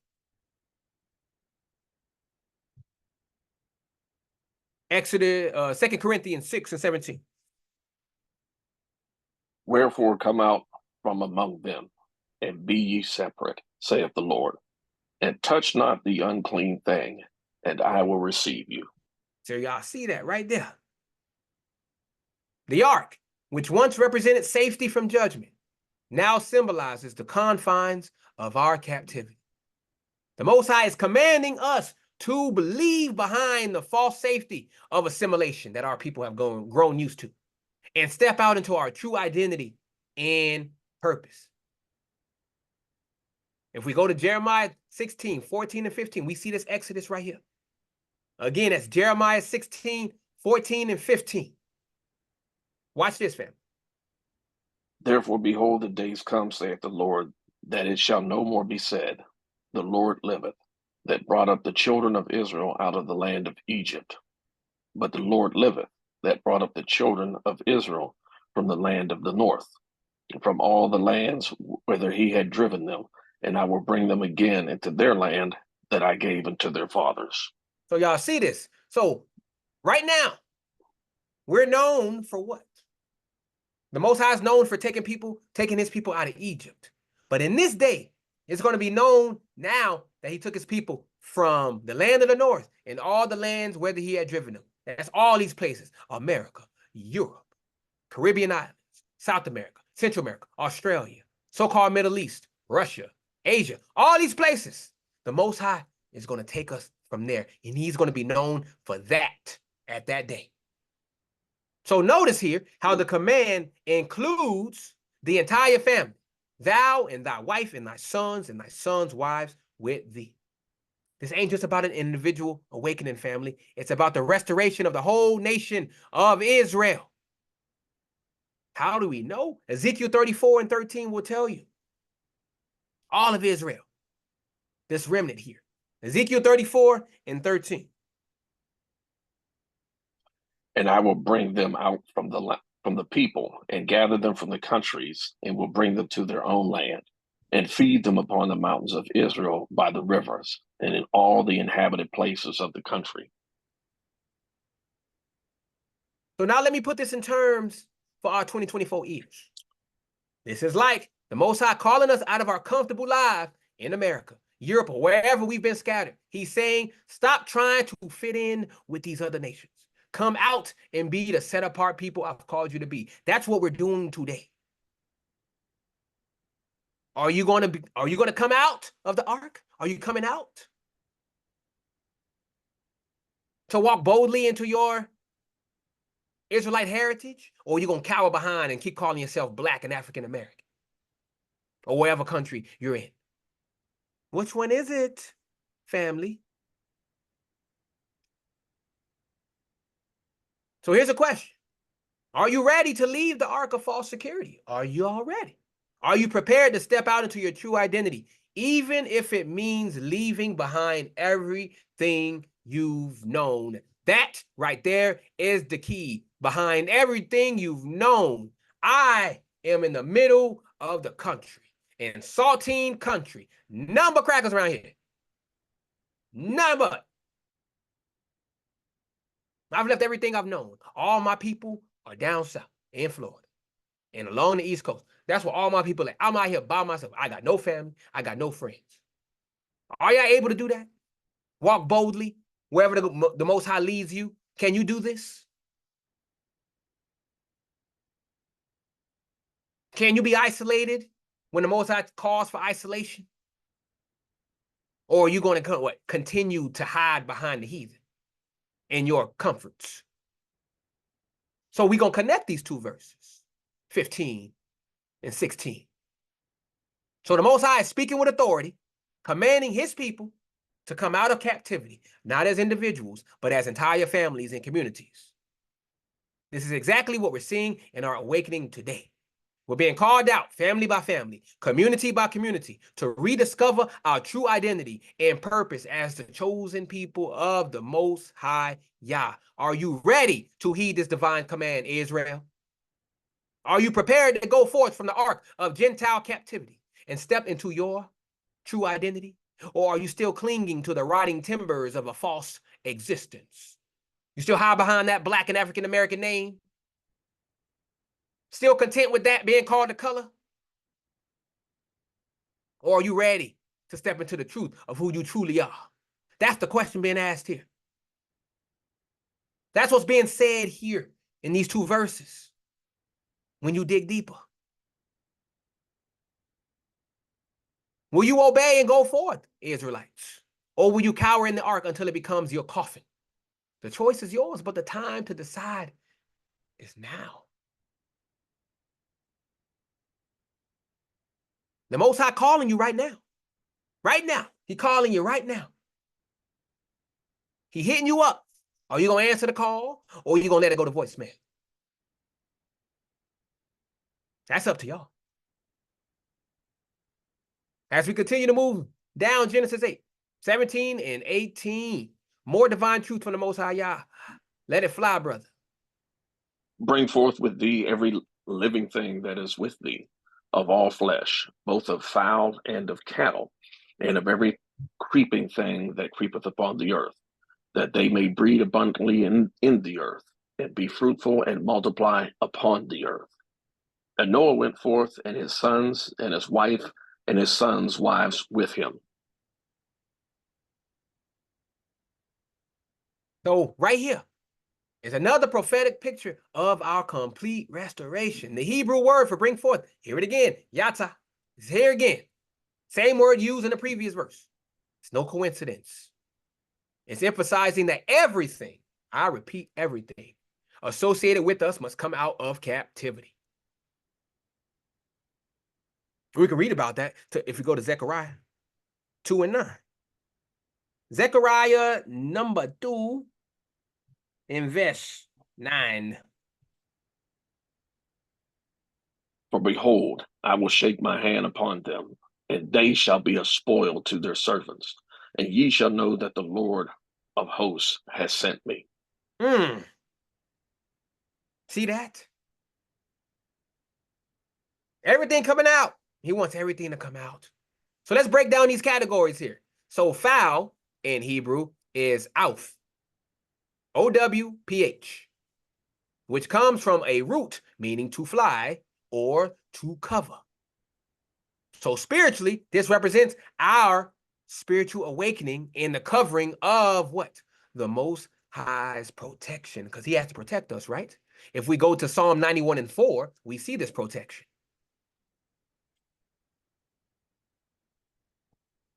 Psalm 91 and 4 will show you this protection. He shall cover thee with his feathers, and under his wings shalt thou trust. His truth shall be thy shield and buckler. So cattle in Hebrew is behemah, B-A-B-E-H-E-M-A-H, which can also mean beast or animal. This right here symbolizes our physical strength and resources. It's the same type of strength that the Most High gives us. If we go to Deuteronomy 8 and 18,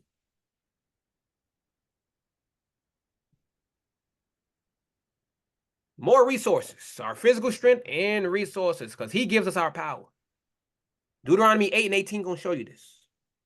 But thou shalt remember the Lord thy God, for it is he that giveth thee power to get wealth, that he may establish his covenant, which he sware unto thy fathers, as it is this day. You don't get wealth by yourself, Israel. No matter what you think, you don't do nothing by yourself. Oh, you got that promotion? Most High did that. But do y'all give him thanks? No. Y'all say I did it. It was me. It was because of my hard work. Wrong. Most High do this. He gives you the power to get wealth. It's high time we understand this and start giving thanks to the true source of our power and wealth in this society. You got money? That's because the Most High allowed you to get money. He gave you the power to get money. You didn't do nothing on your own. We need to understand this. We are not separate from him. So now we move on to the creeping thing here. So creeping thing in Hebrew is remes, R-E-M-E-S, which comes from a root meaning to glide swiftly. And so this represents our ability to move and adapt in the earth. As we read in Habakkuk 2 and 3 earlier, about us waiting for it, waiting for this vision of this appointed time. And that's what we do, right? Don't we adapt in the earth? Wherever we go, we adapt to whatever climate we in. to whatever is a society, we adapt. And guess what we normally do most of the time? We rise to the top. But then once we start doing that, what do the heathen do? They got to find a way to throw you back down on the bottom. Because naturally, that's what we do. We've been vagabonds. All we do, we've been wanderers.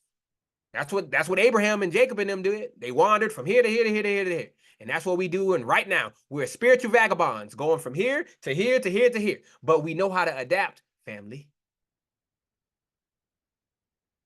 So now let me put all of this together in modern terms. So the Most High is saying, bring out everything, your spirituality, your resources, your skills. Nothing stays behind in captivity. But the question becomes, what parts of your life, Israel, are you still leaving in the ark of captivity? What aspects of your true identity are you afraid to bring into the light? Uh-oh. That's a big question right there. A lot of people are afraid to come into this walk. They're afraid to walk the walk. They can talk real good, but they're afraid to walk the walk because they're afraid of what everybody else gonna think about them. But the Most High is telling you, bring everything out of this captivity. The command to bring or to breed abundantly, be fruitful and multiply. It's not just talking about making babies, Israel. It's about expanding our influence and dominion in every area.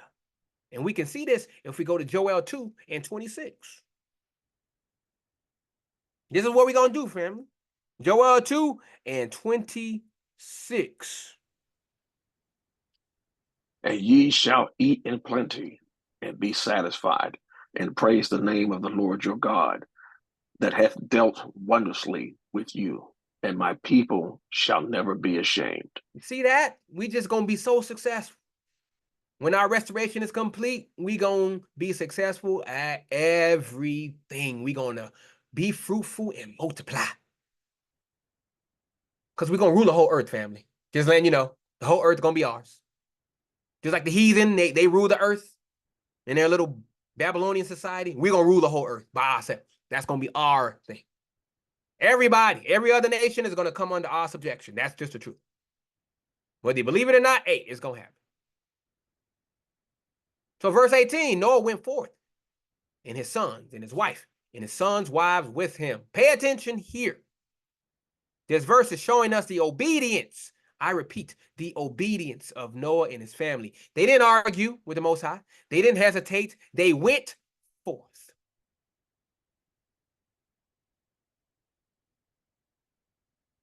Revelation 3 and 8. Watch this. This parallel right here that we see Noah going forth. Revelation 3 and 8. Watch what Yahusha says here. I know thy works. Behold, I have set before thee an open door, and no man can shut it. For thou hast a little strength, and hast kept my word, and hast not denied my name. The door is open. Just like that ark door was open, and they walked through. Are you going to open the door that the Most High has set before you? Or are you just going to stand there looking at it like most people? So in modern terms, family, this is our awakened brothers and sisters, i.e. me and you, who are boldly stepping into their new identity, their true identity, regardless of the cost. You don't care who you offend. You don't care. You're doing what the Most High telling you to do. You don't care how other people feel. They're leaving behind the comforts of assimilation, being whitewashed in this society, and embracing their role as the chosen people of the Most High. But the question is, are you showing this same level of obedience like Noah and his family did? Or are you still hesitating at the door of the ark, afraid to step out into your true identity? We got a lot of people that's afraid to say they're Israelites. They know it. They can tell you all kinds of scriptures, but they ain't living it because they scared what the white folks going to do to them. I'm not. I boldly wear my fringes at work. I care not. I boldly hold my head up high as I'm walking amongst my future servants. That's how I see these people. It took time for me to get to that level, but that's how you're supposed to see. Yeah, they think of them like a little chihuahua dog. It's barking at you, giving you orders, but can that dog really do anything really to you? No. You can punt that thing across the room if you want to. But for the sake of peace, you listen to the orders of these heathen. But you know, in the future, at some point, that same heathen is going to be on his knees worshiping you, kissing your feet, trying to touch you and hold you or whatever. And they are going to be the ones listening to your orders from true authority, not from their fake authority that they got today. True authority from the Most High Yah. That's how you move in this society, folks. That's the mindset you're supposed to have. Yeah, you listen to them for the sake of peace. But you understand that they have no power. They don't. It's an illusion. So let them talk. Let them think that they are ordering you around. But you know in the back of your mind that that heathen going to be listening to you in due time. That's how you boldly walk out into your identity, family. So when we connect these two verses together, we see a comprehensive command to bring forth everything, followed by what? Immediate and complete obedience. This is the pattern we need to follow in our awakening and restoration. How do we know? If we go to Ezekiel again, I know we in and out of Ezekiel, but he has a whole lot of our prophecies of our awakening and restoration there. So we go to Ezekiel 36 and 22. Watch what the Most High gonna do. Again, Ezekiel 36 and 22. Therefore say unto the house of Israel, thus saith the Lord God, I do not this for your sakes, O house of Israel, but for my holy name's sake, which ye have profaned among the heathen, whither ye went. Most High is saying, you have disgraced my holy name among the nations where you now live. So you don't deserve what I'm going to do for you. We don't.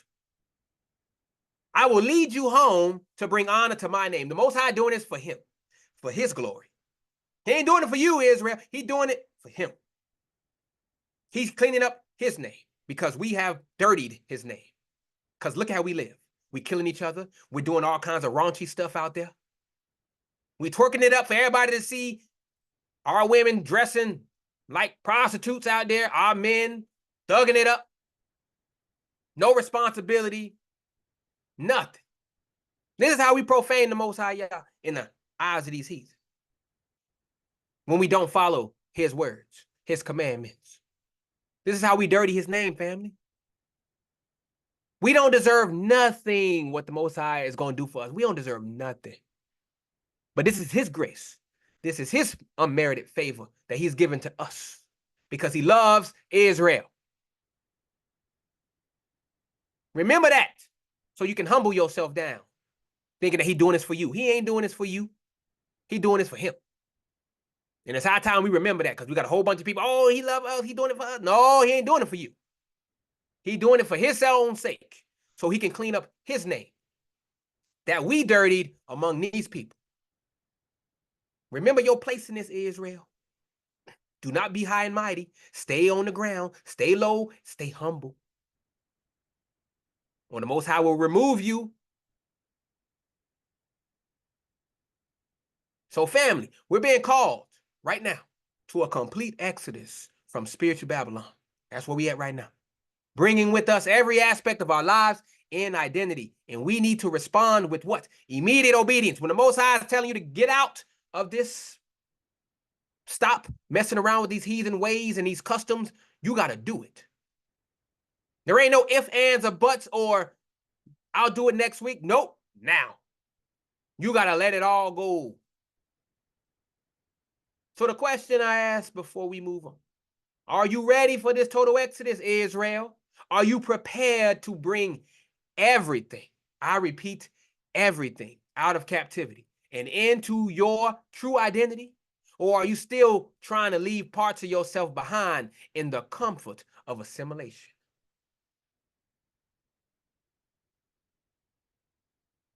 Think on that for a little bit. Are you truly giving up everything for the Most High?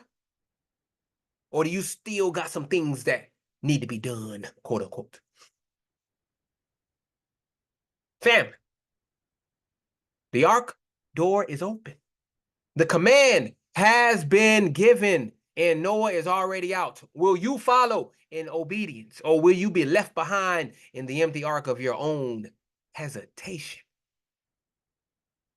The choice is yours. But the time to decide is now. N-O-W, capital letters, now. There is no more waiting. That time is sailed. The Most High's done with y'all waiting. He done with it. You either gonna go with the flow or be left to the side. He done with the waiting, folks. He's done with y'all putting him on the back burner. He's looking for people who's gonna put him first. Are you one of those people? That's the question. I mean, you can say whatever you want to say, but the Most High knows your heart. He knows if you are faking it. He knows if you are about this life or you just playing pretend.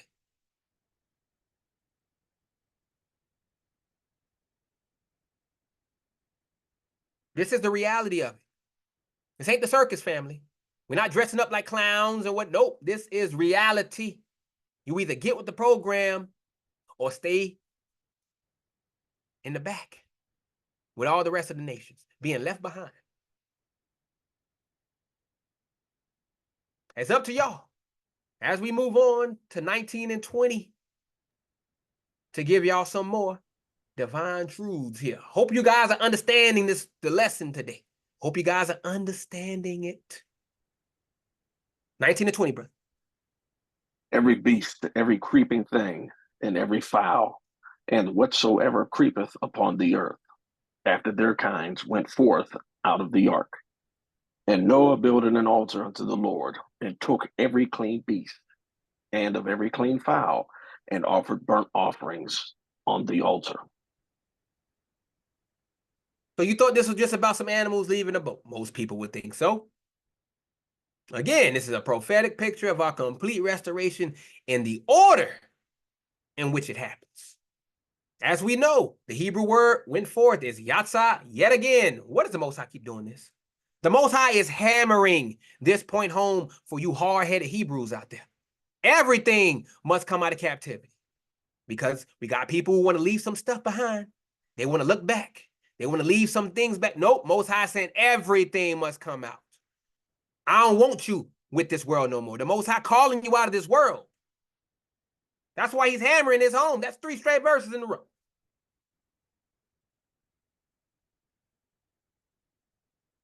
Now again, we break these categories again. Beast in Hebrew is Chai, C-H-A-Y, which means living thing or life. This represents what? Our very essence and vitality. Creeping thing, which we already covered before. But notice here, it's mentioned twice. Every creeping thing and whatsoever creepeth upon the earth. This ain't no typo, folks. It's emphasizing that everything, down to the smallest detail of our lives, must be brought out of captivity. We go back to Ezekiel. Again, Ezekiel 37 and 13. This is the captivity bringing us out of right here. Ezekiel 37 and 13.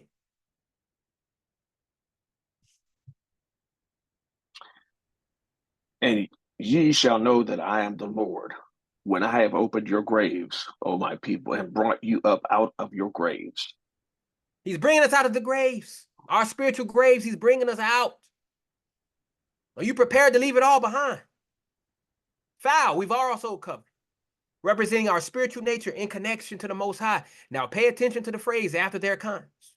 In Hebrew, this is mishpaka, which can also mean families or tribes. So this is showing us that our restoration will happen according to our tribal divisions. Same way if we go to Ezekiel 20 and 34. Ezekiel, Ezekiel, Ezekiel. I know I keep going back there. But he's showing you Ezekiel 20 and 34. And I will bring you out from the people, and will gather you out of the countries wherein ye were scattered, with a mighty hand, and with a stretched out arm, and with fury poured out. So here it is. Are you actively seeking to understand and fulfill your specific role in Israel's restoration? Because the Most High is about order, folks. It's these same families or tribes that we see in Revelation 7 and 9. We ain't going to read it, but we all know about it. That great multitude, we those families and tribes, folks. That's us. Not them other people do, not them other nations where everybody else keep on saying, nope, that's all us. And so verse 20. So as soon as that all happened, Noah built an altar. Now we're going to get to the meat of the matter here. The first thing Noah does after leaving this ark is build an altar and make a sacrifice. This ain't about animal barbecue, folks. The Hebrew word for altar is mizbeach, which comes from a root meaning to slaughter. So what is the Most High trying to tell you? This represents our complete dedication and surrender to the Most High. Slaughtering of the old man, slaughtering all the old things that you used to do and coming into this new journey. This sacrifice, Paul talked about it in Romans 12 and 1. Watch what Paul says. What we got to do. Romans 12 and verse number 1, brother. I beseech you, therefore, brethren, by the mercies of God, that ye present your bodies a living sacrifice, wholly acceptable unto God, which is your reasonable service. We got to be clean, folks. We got to be clean. The things that we do, we have to be clean.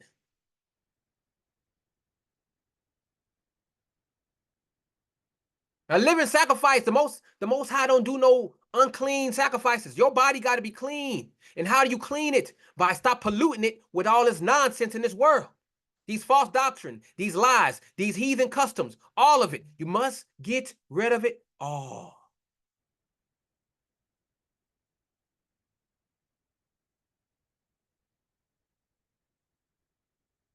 So notice that Noah uses every clean beast and of every clean fowl. This ain't just about following the dietary laws, family.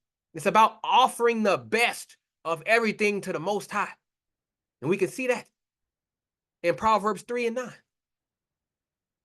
The Most High wants the best of you. He don't want no scraps. He don't want no leftovers. He wants the best of you. Proverbs 3 and 9, Solomon lets you know. Honor the Lord with thy substance and with the first fruits of all thine increase. Now let me put this all in the terms, connecting these verses. As we come out of captivity, our first action must be to rededicate ourselves entirely to the Most High, offering him the best of everything we have and are. Right now, the Most High has taken us spiritually out of captivity. We're still here physically. We wait on that part. But spiritually, we have been brought out of captivity. If you're a part of this remnant, you must rededicate yourself entirely to him. Entirely. Not just a little bit, all of your life. The Most High must take up a majority of your life. I know you got things to do, but the Most High don't care about your things to do, your errands. Does he come first? Or does the errands come first? Does this world come first or him? Which one is it? Hope y'all are seeing this. The Most High does not play second fiddle. So we see a complete exodus here. The question is, what are you willing to sacrifice for the truth? Are you ready to offer up your comfort, your reputation, your worldly success on the altar of obedience to the Most High? I can guarantee you a majority are not ready. These celebrities definitely ain't doing it. Some of them are.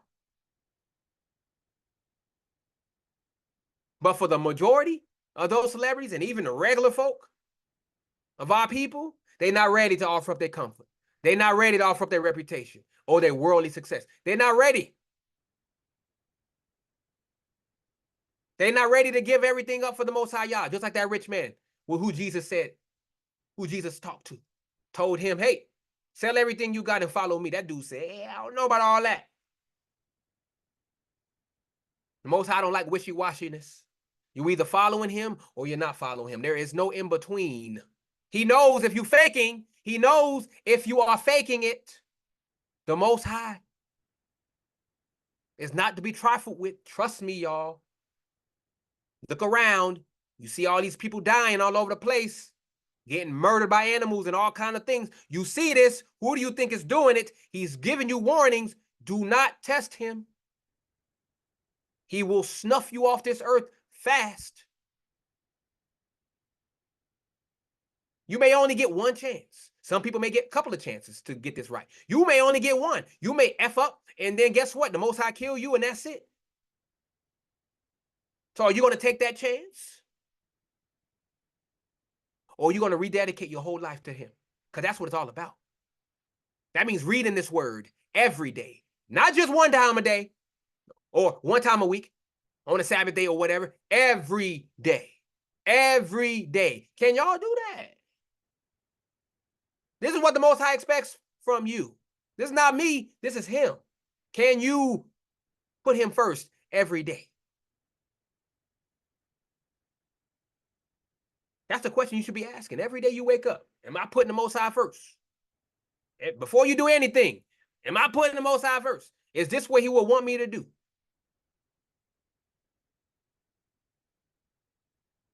Family, we're being called to a complete exodus from spiritual Babylon, bringing with us every aspect of our lives, and then immediately dedicating it all to the service of the Most High.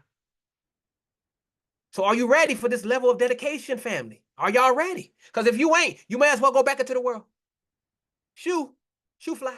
You may as well go back into the world. If you're not ready for this, go back to the world. Are you prepared to build an altar and offer everything to the Most High as soon as you step out of this captivity? Or are you still trying to hold on to the unclean things of this world? Family, the ark is empty. The altar is built and the sacrifice is required. He brought you out your spiritual captivity. The Most High wants a sacrifice. Will you offer yourself wholly to the Most High? Or will you be found unclean and unworthy of restoration? The choice, again, is yours. But the time of reckoning is now. And so finally, we come to the last two verses of Genesis 8. Let's finish this strong. Whenever you're ready. And the Lord smelled a sweet savor. And the Lord said in his heart, I will not again curse the ground any more for man's sake. For the imagination of man's heart is evil from his youth. Neither will I again smite any more everything living as I have done. While the earth remaineth, seed time and harvest, and cold and heat, and summer and winter, and day and night shall not cease.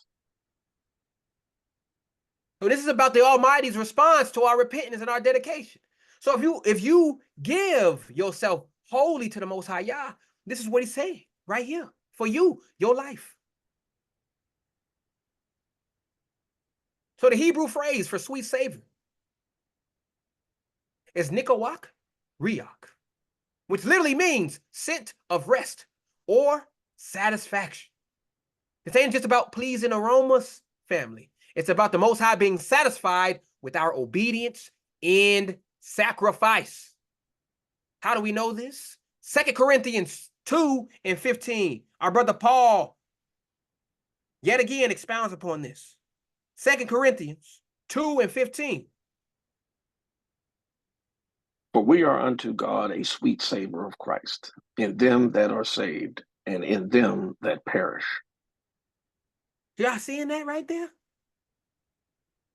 If you are living obedient, you have true repentance, and you are truly and wholly dedicating yourself to the Most High Yah, he's comparing you to a sweet perfume who leads you to a better life.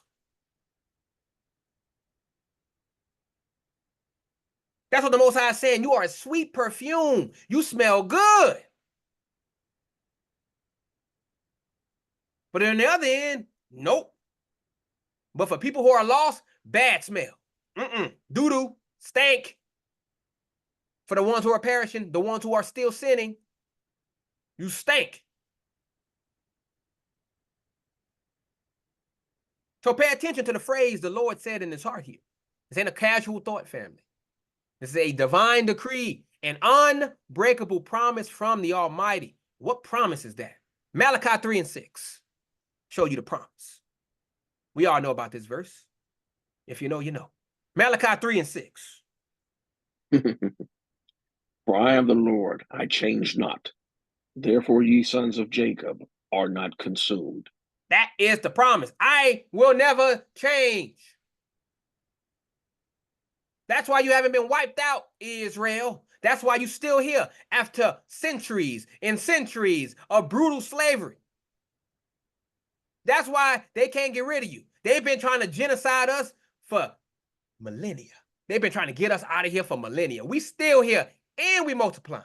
They are mad and angry, family. But we know why. Because the Most High said, I don't change. And remember, we are his people. He says, I will never forget you. I will never forget you.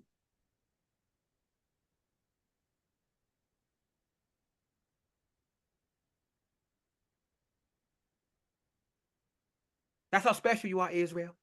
The promise not to curse the ground anymore for man's sake is not just about agriculture, family. It's about the Most High's commitment to preserve a remnant of his people, despite our wickedness. And we can read that in Isaiah 65 and 8. That is Isaiah chapter 65 and verse number 8. Thus saith the Lord, as the new wine is found in the cluster, and one saith, destroy it not, for a blessing is in it. So will I do for my servants' sakes, that I may not destroy them all. Most High is saying a cluster of grapes that produces wine, this remnant, is worth keeping. So because of my servants, this remnant, I won't destroy everyone. You see that? You see that? But here's the question. Are you living in a way that's a sweet savor to the Most High? Or are you still stinking up the joint with your disobedience? Some of us still stinking up the joint. We need spiritual deodorant out here. We stinking it up. In the final verse, getting to the meat of the matter here. This verse is not about weather patterns and farming seasons, family, in the spiritual aspect. The Hebrew word for earth here is eretz, which can also mean land or country. This is a promise of perpetual cycles and seasons for Israel in our land. How do we know? Leviticus 26, in verse number 6. This is the promise when we get back to our land of what the Most High will do. Leviticus 26 and 6, brother.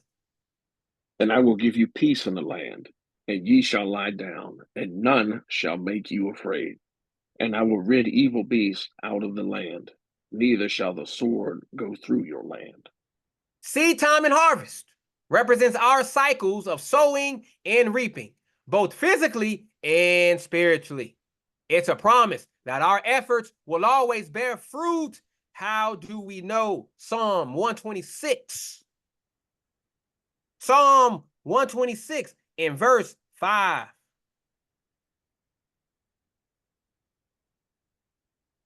What does it say? They that sow in tears shall reap in joy. Most High is saying, hey, we cried. They saying out there, we cried as we went out to plant our seeds. Now let us celebrate as we bring in the crops. Y'all see that? Always bear fruit. Cold and heat, summer and winter, symbolize the various seasons and trials we'll go through as a nation. But notice, Israel, they're all temporary. None of them will cease or overwhelm us completely. As we already said in Ecclesiastes 3 and 1, there's a time for everything. Day and night represent the constant cycle of revelation and testing. The light of truth, followed by periods of seeming darkness, but always cycling back to light. But watch what happens when you back in your land, Israel. Watch this. Isaiah 60 and verse 20. When you are restored, Israel, back to your land, and you got peace and no fear. Look what Isaiah 60 and 20 tells you. Thy sun shall no more go down, neither shall the moon withdraw itself. For the Lord shall be thine everlasting light, and the days of thy mourning shall be ended. Done. Feel that? You see that restoration right there, folks? Everlasting revelation, everlasting knowledge, wisdom, and understanding. That's what the sun represents. So let me put this in modern terms. The Most High is promised that no matter what we go through as a nation, it's all a part of a cycle that's leading to our ultimate restoration and glory. So I ask, are you recognizing the seasons you in? Are you sowing when it's time to sow? Reaping when it's time to reap? Or are you trying to harvest in winter like a fool? So to connect these two verses, we see the Most High's satisfaction with our repentance, his promise to preserve us despite our failings, and his guarantee of consistent cycles leading to our restoration. This is the pattern of our relationship with Yah. We're being assured that despite our ups and despite our downs, our seasons of plenty and lack, the Most High's plan for our restoration is unchanging and unstoppable. So I've got one final question. Are you aligning yourself with these divine cycles, Israel? Or are you prepared for the changing seasons in our national restoration? Or are you still trying to live like it's always summer, ignoring the winter of trials that must come? You can't always be on the top forever. Hills and valleys, hills and valleys. As the Most High continues to purge, continues to refine and purify his people to the expected end that he wants us to be, that spotless bride in Revelation 19. The seasons are changing, Israel. The cycles are turning. And the Most High's plan is unfolding. Will you sync up with his divine timetable? Or will you be left aligned or left behind, wondering why your seeds won't grow in the snow? The choice is yours. But for the seasons, they wait for no man. Israel, the ark has landed. The dove has returned and the rainbow of promise is shining. The time for action is now. So what's it going to be? Are you ready to make history? Or are you content to be a footnote in someone else's story? The Most High is waiting for your answer. And trust me, he ain't got all day. And with that, I end my lesson. All praises and great glory to the Most High Yah for this word today. I hope you guys were spiritually edified. I hope you guys understood what the Most High was trying to get you to understand in this very important lesson in Genesis 8. And with that, I bid you shalom. I see you next week, and we do Genesis number 9. Peace out, family.